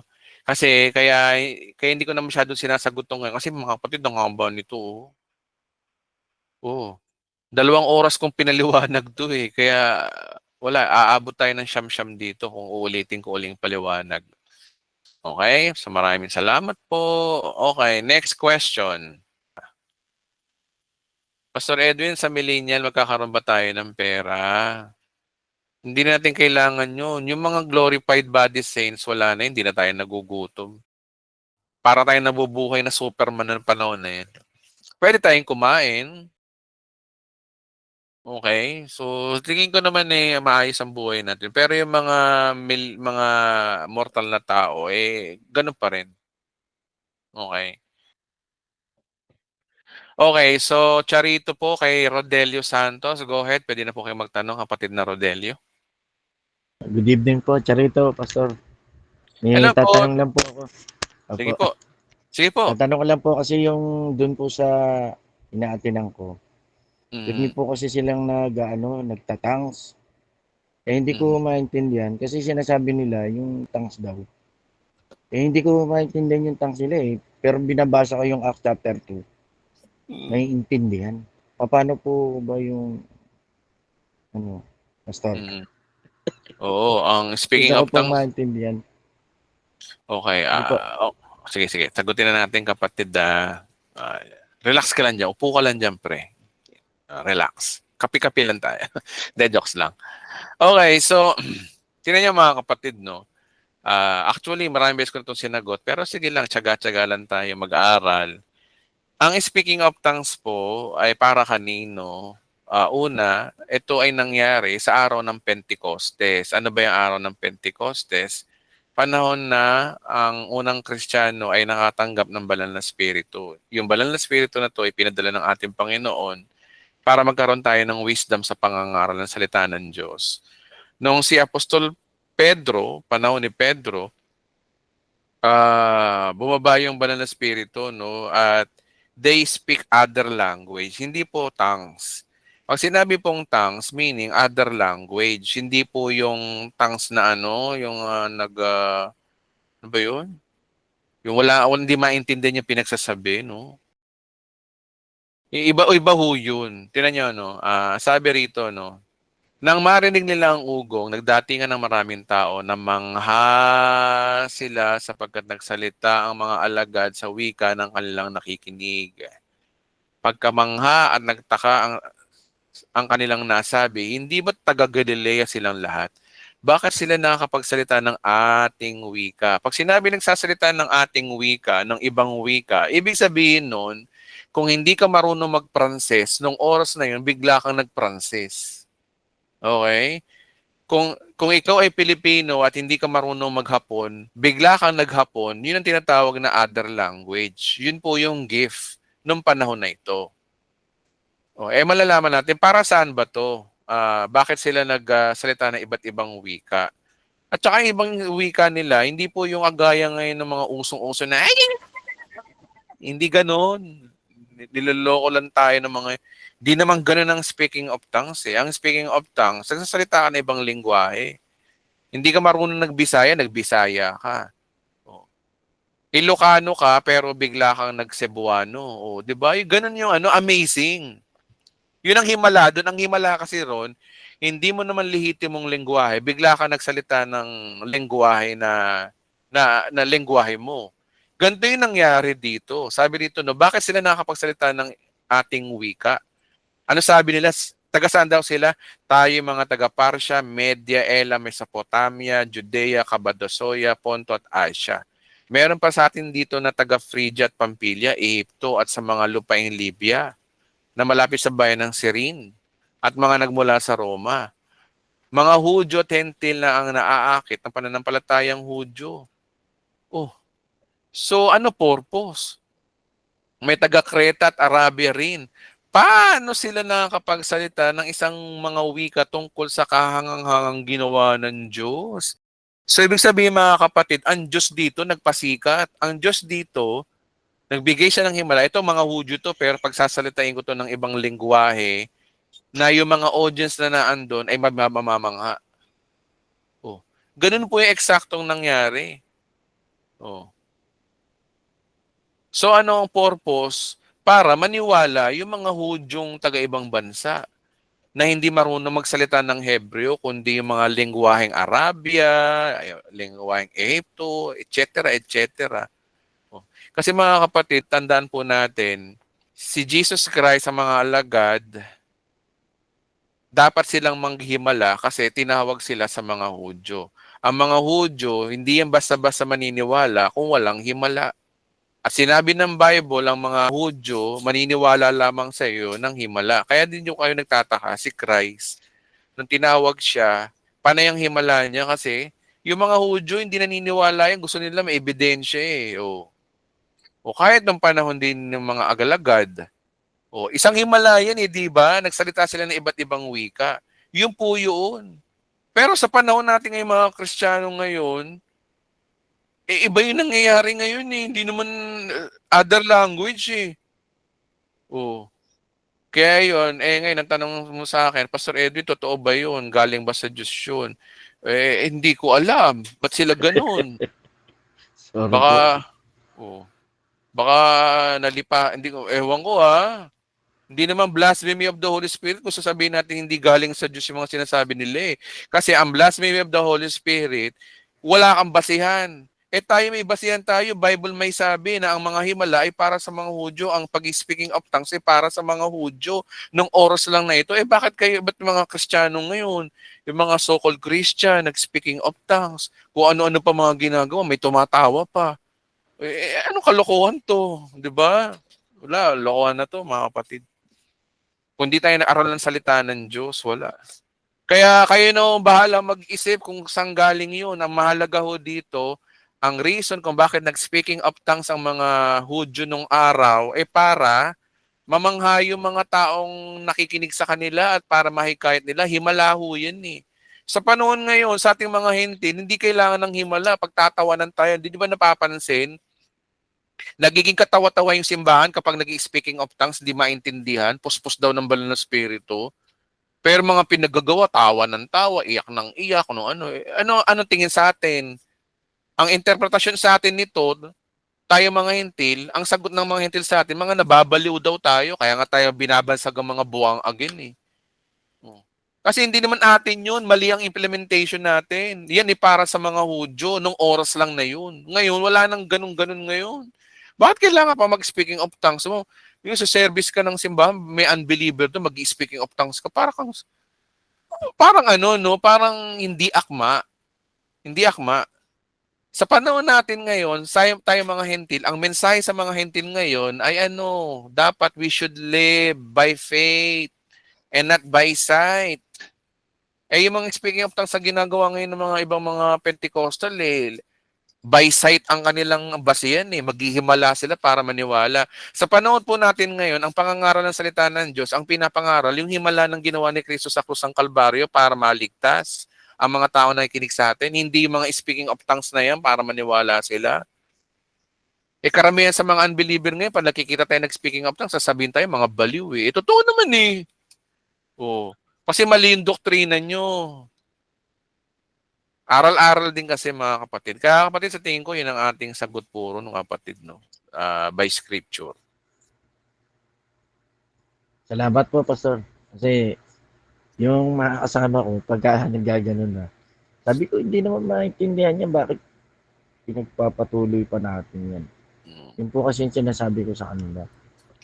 Sabi nila, Basahin mo Brad yung yung Romans chapter 12, tsaka 1 Corinthians. Kasi may mga gift yan eh. And hindi Oh. ko naman maintindihan doon. Dahil nga sabi ko, wala namang kaano-ano. Ang tanong doon, para saan? Para saan yung ginagawa nilang, para saan yun? Hindi ko pa. Wala naman Kasi- maliligtas doon eh. Mapupulaan pa nga tayo mga Kristiyano. Sabi mga baluto mga taon to. Lakas ang tama nito mga. Sabi po kasi ganito po sir, to edify yourself daw. Sabi ko, ganun ba yun? Wala sa Bible nun. Yun ay para lang po yan sa panahon. Kasi tandaan po natin, if we are not rightly dividing the scripture at hindi natin alam ang dispensation, ligaw-ligaw tayo. O, yan ay nangyari yan nung panahon lang ng mga Hudyo. Kailan lang ba nangyari? Kailan ba nangyari yan? Ito lang nung panahon ng Pentecostes, may naulit pa ba? Nabalita na ba? Wala. Na. O ba't mo gagayahin yung mga yan? Bakit? Ang problema kasi sa ating mga Pilipino, no? Kung ano yung nakita natin sa Bible, gagayahin din natin. O gaya nung naglakad, nung uminom ng lason si Pablo na hindi niya alam mo, marami mga Kristiyano ngayon umiinom ng lason. Ano nangyari? Patay. Napaaga sila, no? O ewan kung napaaga o baka sa iba sila napunta.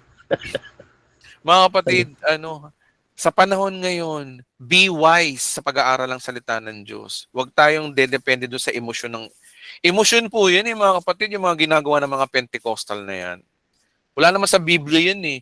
Alam mo, galing ako ng Pentecostal, ang tinuturo sa amin, lalo na yung nagpapastor, kaya ako hindi naging pastor ng Pentecostal kasi ang requirements nila, kailangan daw mag-speaking of tongues ka para daw mag-pastor ka. Hindi ako pumasa, hindi ako marunong ng ganun. Bala kayo na lang magpastor. Basta ako, hindi. Ba't ko pipitin sarili ko mag-tongues? Mumukha akong nun. Pagtatawanan ako ng mga... inlove pa naman sa akin ng asawa ko. Tapos makikita ng asawa ko para akong... iniwan ako ng asawa ko. Ay, sus. Basta meron pa po isa. Sige kapatid, go ahead. Yung pong kasi may yung mga kasama ko pang iba, pag may nakita, tapos biglang magpa-prophesy. Sabi ko, pa-prophesy, sabi. Parang wala na sa Bible yan. Mga prophetic movement po yan, mga kapatid. Bigla pong may sinasabi.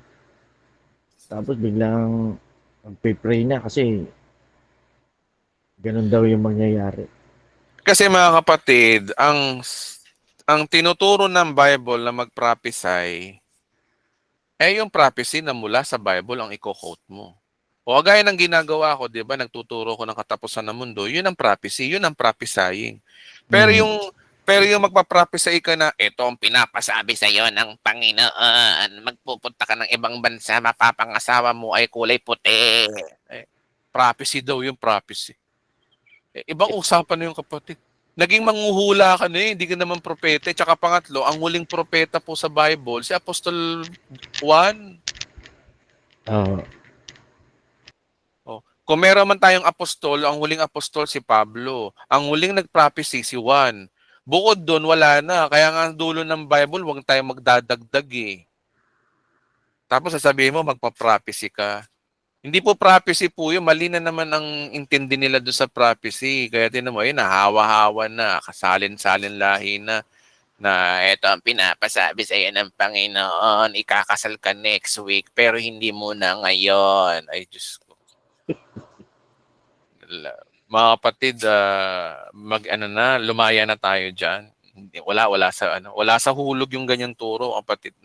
Sa Bible, napakahalaga po sa ating panahon ngayon, sa dispensation natin ngayon, yung gospel. Yun ay pinaka-importante. Yun yung sinasabi ni Pablo na gospel of grace, na kinalimutan niya ang kanyang buhay para lamang to testify the gospel of grace. Doon tayo dapat. Pangangaral po ng salita ng Diyos ngayon, ang gospel po ang mahalaga ngayon, hindi yung mga miracle na yan, hindi malaman kung ano purpose po niya. So, yun kapatid, po, Pastor. Salamat pwede natin po. masagot. Thank you po. Okay po, salamat. 9:39 p.m., marami tayong pinag-uusapan, Pwede na ako magtanong uli, babae naman, Si Ate Hil, go ahead. Ate Hil Osaki, pwede na po kayo magtanong. Sister Hill. Ah, Moshi hello po. Moshi. Hello, Moshi Charito Moshi. po. Yung, Tama po. tama pala. Okay.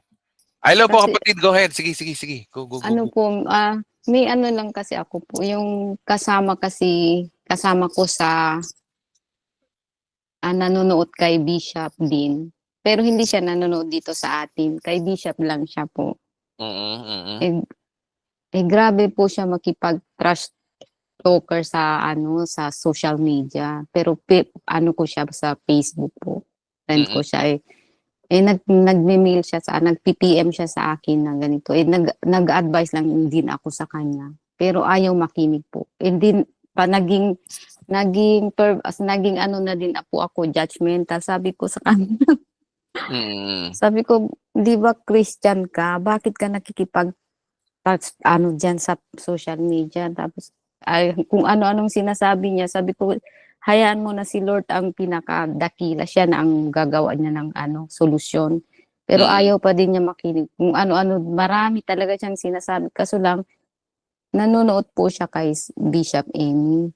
Ayan, ang pangalan, kada tignan ko po sa social media ko, puro na lang pangalan niya. Grabe ang mga basher niya, pero sige pa din siya.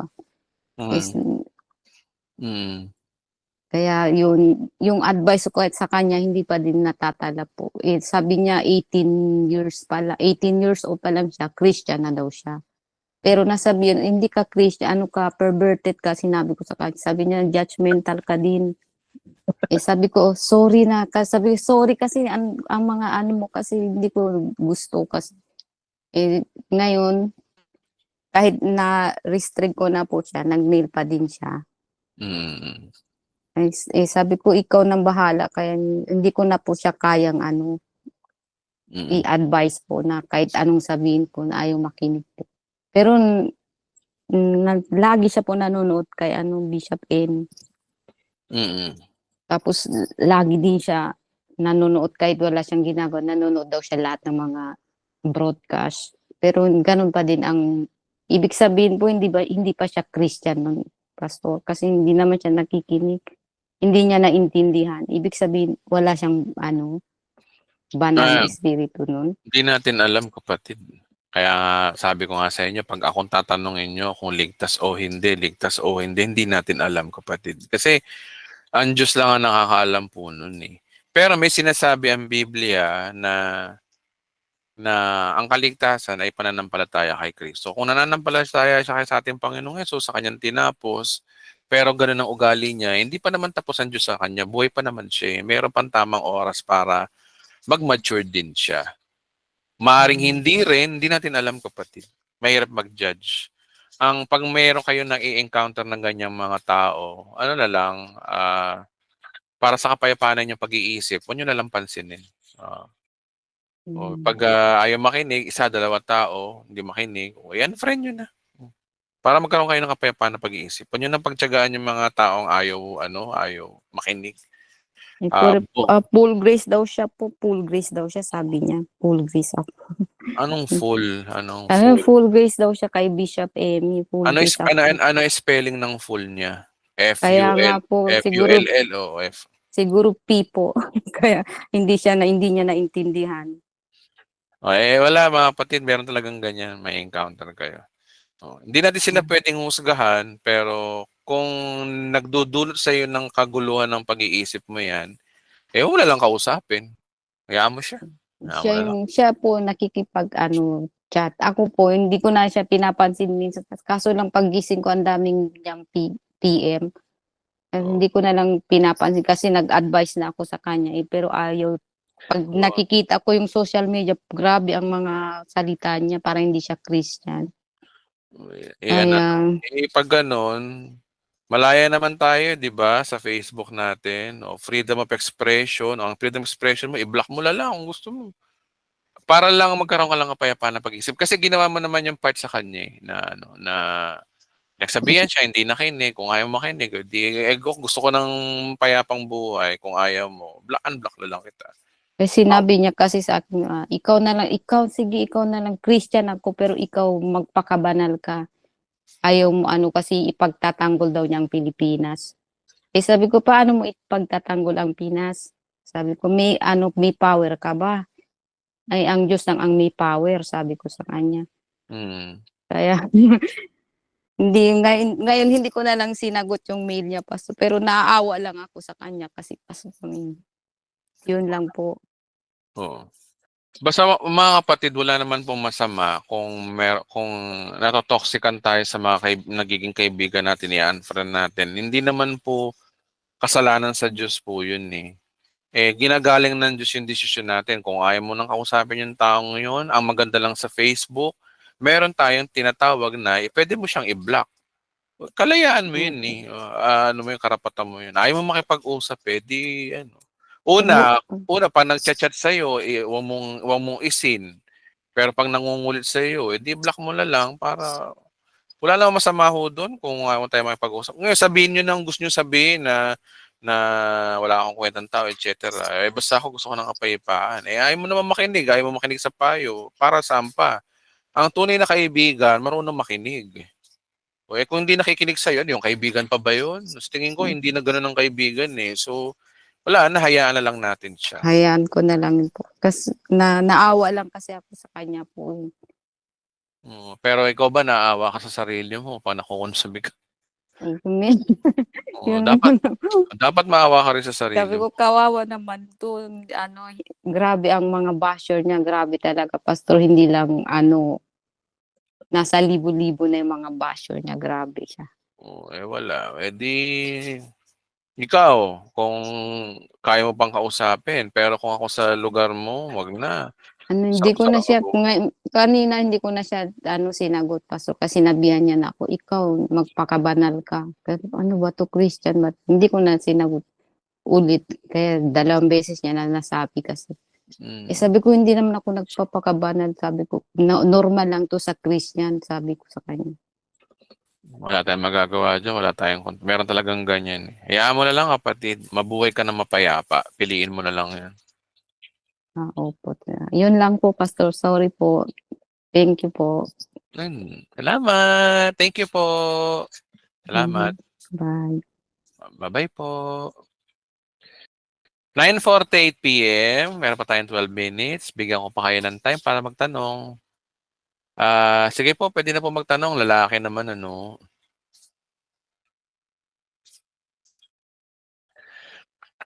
Okay, shout out sa inyong lahat, no?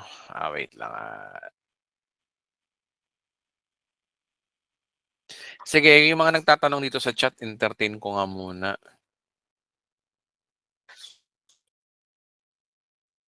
Sabi ni Maricena, basta ako, alam kong save by grace at hindi nawawala ang kaligtasan, okay na ako doon. Tama! Peace of mind. Hanap tayo na may nagtatanong dito. Kasi sa chat may nagtatanong din dito. Hindi nakakalimot. Help us. Okay. Pinag-pray nga ako ng isang pastor, sabi niya dahil sa pinagdasal daw niya ako, mawawala na daw ang sakit ko. Pagbalik ko daw sa doktor, negative na daw kaso opera na. Ay, naka. Sige. Sige mga kapatid, pwede pa naman kayo magtanong. Meron pa naman tayong 10 minutes. Unless lang kung ayaw nyo na magtanong. Sige, uwian na tayo. Gusto nyo. Yeah, Jack. Sige, si Edwin, no? Katukayo. Edwin Colantes, go ahead. Pwede na po kayo magtanong. Kapatid na Edwin Colantes. Hello po. Asawa niya po ito. Okay lang. Sige. Ano po pangalan nila, ate? Janet po. Ano? Janet. Janet. Sige po, Sister Janet, go ahead. Pwede na po kayo magtanong. Bali, may tatanong lang po ako. Bali, ano po ba yung tinatawag na di po ba merong baptism sa water at baptism po sa Holy Spirit? Di po ba yung baptism po sa water ay nilulublob? Paano naman po yung baptism sa Holy Spirit na sinasabi nila? Kasi nung one time doon sa church namin, ang sabi nila yung EGR, alam kung familiar po kayo doon. Yung Encounter God Retreat, yun daw po yung tinatawag na baptism of Holy Spirit. para daw po lubos na maging ano, yung matanggap mo bukod dun sa water, yung Holy Spirit para matanggap mo rin. Papaano po ba yung ginagawa? Kasi parang hindi ko kung nabaptize po sa Holy Spirit, parang yung mga kasama namin dun parang hindi po yata din nabaptize ng Holy Spirit. Okay. Ganito yung kapatid, no? Let's talk about baptism. Ang baptism po kasi sa water, pinangaral po muna yan ni Apostol, ay ni John the Baptist. Ito ay paglilinis ng tubig para sa kanilang kalinisan ng kanilang kasalanan. Ito po ay kaugalian ng mga Hudyo. Okay? So, ang baptism. Pero di ba sinabi ni Apostol Juan, binabautismohan ko kayo sa tubig, ngunit may kasunod ko na darating na babautismohan kayo sa espiritu at apoy. Sino yun? Si Jesus Christ. Nung si Jesus Christ ay dumating, ang pinopromote niya is baptism of the Holy Spirit na. Kaya yung mga baptism na binabanggit from Christianity, from transition ng Acts, ang lagi mong binabanggit po talaga doon ay baptism of the Holy Spirit. Ngayon, ang tanong, paano ba mabautismo sa banal na Espiritu? Yung nangyari sa Pentecost, evidence lang po yun na kailangan yung magpabautismo para matanggap yung banal na Espiritu. But after a few years, para sa mga hentil, para matanggap mo ang banal na Espiritu, ito ang sinasabi, Ephesians 1:13. Yan yan, no? Kayo naman ay naging bayan ng Diyos matapos ninyong marinig ang salita ng katotohanan at ang magandang balita na nagdudulot ng kaligtasan, yung gospel of grace na sinasabi rito. Sumampalataya kayo kay Kristo, kaya't ano mangyayari kapag nanampalataya kay Kristo? Kaya't ipinagkaloob, past tense, sa inyo ang Espiritu Santo na ipinangako ng Diyos bilang tatak na ipagkahirang sa inyo. Ngayon ang tanong, paano mo matatanggap ang Espiritu Santo? Sa pamamagitan daw ng sumampalataya lang kayo kay Kristo. Tapos, faith. Ang problema kasi sa atin, tayo mga Pilipino, gusto natin may mga may mga manifestation na kailangan umiyak ka, kailangan magluluhod ka, no? Kailangan mag-speaking of tongues ka, kailangan magiging higa-higa ka, gusto nila ganun. Ang linaw-linaw na sinasabi ng Biblia na once you believe in Christ, you already have the Holy Spirit. Anong ebidensya pa ba? Kasi tandaan po natin, pag sinabing Espiritu, ibig sabihin ng mga kapatid, hindi mo mahahalata yun. Walang manifestation. Magmamanifest lang sa iyo yun once you believe. At sabi rito, no, if you believe, NIV, having believed, you were marked in Him with the seal and the promise of the Holy Spirit. Di naman po may sabi niyan, ng Bible po may sabi niyan eh. Bakit ano problema sa mga Pentecostal? Gusto nila may nakikita. Actually, ang nature ng pagtanggap ng banal na Espiritu talaga ay hindi ho talaga mahalata po yan. Wala naman talaga manifestation yan eh. Saan sa Bible yun? Basa John chapter 3 verse what? Sabi rito, no? Sagot naman ni Jesus, pakatandaan mo, malibang isang tao pinanganak sa magitan ng tubig at Espiritu, hindi siya paghaharian ng Diyos. Ang taong pinanganak sa laman Espiritu Santo. Huwag kayo magtaka. Tingnan mo, no? Sabi ni Jesus Christ dito, no? May sinabi siya rito. Verse 8, umiihip ang hangin kung saan nito nais at narinig mo ang ugong nito. Ngunit hindi mo alam kung saan nanggaling at kung saan pupunta. Gayon din naman ang bawat ipinanganak ayon sa Espiritu. Ano example ni Christ dito? Ang pagtanggap ng banal na Espiritu, yung pagpinanganak ka ng banal na Espiritu, meaning ito'y pagtanggap ng banal na Espiritu. Ang pagtanggap ng banal na Espiritu ay hindi halata. Bakit? Kagaya daw kasi ng hangin eh. Ang hangin daw, umiihip daw kahit saan mo ito nais at naririnig mong ugong nito. So may realidad. Pero hindi mo alam kung saan ito nanggaling at kung saan pupunta. Gayon din naman daw ang bawat ipinanganak sa Espiritu. Yung mga ipinanganak sa Espiritu, once you are born again, you already have the Holy Spirit. That is, Simpleng-simple ang tinuturo ng Biblia. Pero ang problema sa mga tao ngayon, gusto nila may ano, no, may umalulong na aso, gusto nila may magpakwitis, gusto nila may mag-iiyak, maghihiga, mag-speaking of tongues, kung ano-ano mga ginagawa, meron pa mga nilalagay mga pako do sa daliri. Ang dami mga ano, gustong physical evidence. Simple-simple naman ang tinuturo ng Biblia. Once you believe, you already have the Holy Spirit. Saan uli yun? Basahin uli natin, sinabi natin kanina. Kaya't ipinagkaloob sa inyo ang Espiritu Santo na pinangako ng Diyos bilang tatak ng pagkahirang sa inyo. Paano pinagkaloob? Nung panahon na ikay sumampalataya kay Kristo.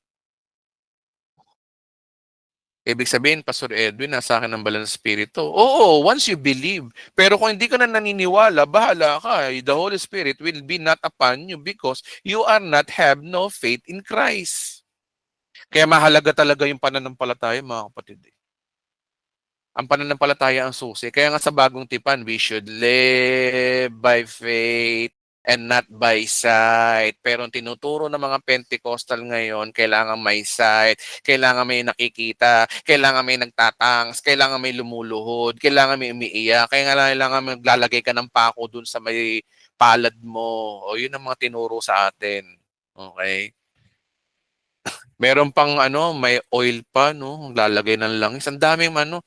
Wala tayong pagkakaiba sa Katoliko. Ritual. Ang paniniwala natin, gusto natin ritual. Lagi may nakikita. Lagi gusto natin may nakikita. Gusto natin mayroon naglalagay ng santo. Gusto natin naglalagay ng bulaklak. Gusto natin lagi may pinapahid. Wala rin tayong pagkakaiba doon. Gusto lagi natin may nakikita. Pero ang tinuturo ni Pablo, once you are in Christ, you already have the Holy Spirit. At ano ba ang trabaho ng banal na Espiritu? Simple lang, mga kapatid. Ang banal na Espiritu ang nagpapaliwanag ng salita ng Diyos. Hanggang doon lang po yun. Wala na mga power. Ang dami mga special power. Meron daw yung thunderbolt anointing, kung ano ng mga pinagtuturo ng mga Pentecostal, nanginginig daw ang kamay nila, nandun na rin banal na Espiritu, kikidlat na raw. Ang dami, mga kapatid, ang daming kalokohan ang tinuturo. Ang totoong gospel, simply, once you have the Holy Spirit, when you are believing in Christ, that's it. Tapos. Have faith. Yun lamang po yung kapatid, ang tinuturo po ng salita ng Diyos, lalo na sa bagong tipan. Okay po. Thank you po. Bali, meron pa po akong tanong. Sige po. Last one na po. Sige po. Ano po, yung bang kasi nung one time po, bali may nagsabi sa akin nung Iglesia ni Cristo na wag daw magdadagdag bawas doon sa salita. Di tinanong ko siya, ano po yung dagdag bawas na yun? Sabi niya, yun daw mga nang at kailangan daw, hindi daw mawawala yung nang at pati yung mga ganoon po. Kailangan daw kumpleto ang bawat sentence. Yun po ba yung dagdag bawas na ganoon? Kailangan daw walang mawawalan letra. Na lang, wag na natin tagalogin yung Bible na yan kasi bawal pala kasi ang original na sumulat ng Bible, Grego tsaka Hebreo. Sa Grego, ang isang salita, pag tinranslate, maraming sinasabi. So ibig sabihin, mga kapatid, wag na nating tagalogin yan. Wag tayong magbasa ng Tagalog. Mag-aral tayo ng Greek, kapatid. Maglengguwahe tayo ng Greek. O gano'n na lang. Mahirap po. Di ba? Kung pipilosopohin natin, ganun eh. Alam problema sa kanila, hindi nila naiintindihan ng salita ng Diyos. Tignan nyo, wait lang. Tignan nyo, ito yung totoong sinabi ng Bible. Revelation chapter 22, verse what? Sa part 16, natin pag-uusapan to. Sabi rito, sa dulo na to ng Revelation, sabi rito, akong si Juan ang nagbibigay ng babala sa sino mang nakarinig ng mga propesiya ng aklat na ito. Ano ang tinutukoy ni Juan dito? Yung propesiya ng aklat na ito, syempre, yung Book of Revelation. That is exactly what John says. Yung aklat na tinuturong dito ay yung propesiya ng aklat na ito. Ito yung Book of Revelation. Ang sabi niya, ang sino man daw magdagdag ng nilalaman ng aklat na ito, yung magdagdag ng prophecy sa Revelation, ay nadaragdagan ng Diyos ang parusa, daragdag sa kanya ang mga salot na kasulat dito. So ang tinutukoy ni Juan dito, hindi po yung Bible, kundi yung Revelation. Eh, linaw dito common sense na lang Akong si Juan ang nagbigay ng babalaan, sino ang makarinig ng propesiya ng aklat na ito? Ano ba yung propesiya dito? Revelation, basa, Revelation chapter 1, sabi rito, no? Ito ang pahayag na ibinigay ng Diyos kay Jesucristo at ng pamamagitan ng anghel ang kanyang inirang nawa na alipin niya. Ang layunin nito, sabi dito, no, ito ang patutuon ni Juan ng lahat na nakikita ng tungkol sa mensahe na pinanayag ni Kristo sa amin. Kristo, mapalad ang bumabasa ng aklat na ito. Anong aklat na ito? Revelation. At nakikinig ng propesiya. So, ibig sabihin, ang Revelation is a book of prophecy. Ayon kay Juan. Kaya pagdating ng 22, ang binabanggit ni Juan dito is a book of Revelation. Ang tinuturo sa atin ng mga perverted, kalalo na yon, ang Bible daw. I'm not telling na dapat magdagdag tayo sa Bible, pero ang tinutukoy ni Juan dito is a book of Revelation. Sinabi ba dyan yung letra? Hindi naman letra sinasabi dyan Magdagdag ng ano daw. Ang sino mang magdagdag ng nilalaman ng anumang propesiya. So, magdagdag ka ng prophecy sa Book of Revelation, yun ang may sumpa. Yun ang sinasabi rito. Ang dagdag dito, hindi yung letra, kundi yung propesiya. Saan nila nakuha yun? Yung letra, ay Diyos ko. Wala, kulang sila sa lalim ng salita ng Diyos, mga kapatid. Kaya dapat kasi binabasa natin ito maigi. Ang sino man mag-alis ng anumang letra ba sinabi? Letra ba? Letra ba? Basahin nyo nga ito. Ang sino mang mag-alis ng anumang mga letra ba? Hindi, propesiya. Pag sinabi propesiya, yung idea ng prophecy. Naririto, aalisin naman ng Diyos ang karapatan ng bungang kahoy. Ito sa sa 16 natin pag-usapan. So ang sinasabi magdagdag at magbawas dito, yung propesiya, hindi po letra. So tingin ko kapatid, yun ang tamang sagot doon. Di mali po pala yung sinabi sa akin noon. Ayun po, sino po paniniwalaan natin? Ito, Bible may sabi. Sabi rin dito yung prophecy. Ngayon ko naman po naliwanagan. Okay. Yun po. Thank you po. Bible po may sabi kapatid, propesiya daw yung wag tatanggalin, hindi yung letra. Wala hong letra yun. Propesiya sinasabi ng Bible. Propesiya ng Book of Revelation ang tinutukoy po dito kung mag-aaralan tayo ng tamang hermeneutics. Pastor, magandang gabi po.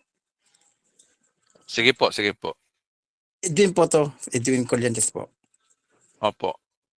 Tungkol po din sa sa Iglesia po ni Cristo po. Again, yung kasi po karamihan po kasi po dito, Iglesia po dito po. Yung siya lagi po din sinasabi na bawal po daw kumain ng karneng baboy, lalong-lalo yung sa dugo po. Bawal din po na mag-attend mga okasyon tulad ng piyesta. Bawal po sa mag-attend ng tungkol sa sa Pasko po, di ba ba? Sa kanila po yun. Ang tanong ko doon, bakit kawawa po yung yung baboy? Pag hindi kain, pag hindi kumain lang di ba po?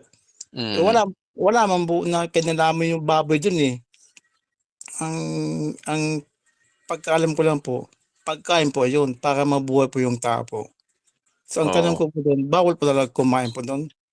Hindi po, wala namang sinasabing ganun Tingnan nyo, kapag ang pastor po nagtuturo ng condemnation, hindi po galing sa Diyos yun. Basa, Romans 8:1. Pag nakay Kristo ka na, wala na hong bawal-bawal. Kaya sabi ko sa rito, kaya nga hindi nakahatulan maparusahan ang mga tao na nakipag-isa kay Kristo. Dito ba tayo babagsak, kapatid? Pag nakay Kristo ka na, kapag nakay Jesus ka na, hindi ka nakahatulan sa iyong mga ginagawa kasi pinatawad ka na ng Panginoon Bakit ang dami pa rin bawal sa pastor? Bakit ang problema? Not rightly dividing the scripture. Yung mga bawal-bawal po yan, sa mga Hudyo po yan, kautusan po ng Hudyo yun Bakit Hudyo ba tayo? Sa Hudyo lang naman sinasabi na bawal kumain ng baboy, bawal kumain ng bawal lang ng pista. sa bagong tipan po, hindi po ganun ang tinuturo. Sa bagong tipan, malaya na ho tayo eh. Kaya nga sabi rito, no, hindi na hatulang maparusahan ang na kay Kristo Jesus. Pero ang tinuturo ng Iglesia ni Kristo, ang daming bawal. At kapag hindi mo sinunod, hindi ka maliligtas, mapupunta ka ng impyerno. Anong turo yun? Ang turo nga dito, hindi ka nakakatulan eh. Oo. So, sinong pakinggan natin? Bakit hindi sila nagdi-divide ng scripture? Old Testament yung tinuturo nila. Nasa bagong tipan na po tayo mga kapatid. Pasensya na kapatid, medyo nagmamadali tayo kasi 10:06 na. Pero next week, umatin po uli kayo. Ipagpapatuloy po natin yung tanong niyo po regarding po sa turo ng Iglesia ni Cristo. Pero ang magandang sagot po dyan, pagdating kay Kristo, pag na kay Kristo ka na, wala nang condemnation.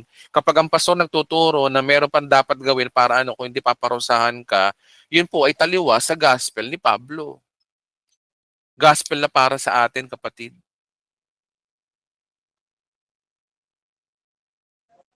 Kapatid na Edwin, sir? Pastor, nalinawagan po. So, ang ibig sabihin pala, sila po nasa lumang tipan po, lumang tipan. Yes po, opo. So, paano po ni Moses. ni Moses po? Ganun ho ba? Saka pangatlo, yun ay sa mga Hudyo. Ang tanong, Hudyo ba tayo? Tayo mga Hentil, wala tayong kautusan eh. Wala namang inuutos sa atin eh. Okay. Sayang no, wala yung mga kopya ko dito, pero kapatid, wala na tayo kasing time. Next week, tawagin uli kita, pag-usapan natin to. May assignment ako sa iyo, ha? Opo. Talaga po, kami po, pamilya po, talagang tuwing Sabado po, nag-atin po kami. Sige, pag-uusapan pa yan. Pag assignment ko, tatawagin uli kita next week, ha? Pag-usapan natin yan. Kasi wala na tayong time ngayon eh, ha? So, Pastor, magandang gabi po. Salamat. Ingat po kayo. Salamat. Salamat po. Okay, so... Ay, wait. Okay, alas 10 na ho ng gabi. 10:08 p.m. Maraming salamat po mga kapatid sa inyong walang sawang pag-attend sa Bible study natin. Salamat po at patuloy po kayong naway pagpalain ng Panginoon. Night po. Good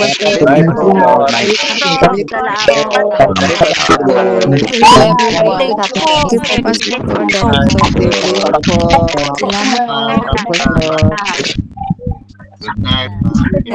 sa lahat.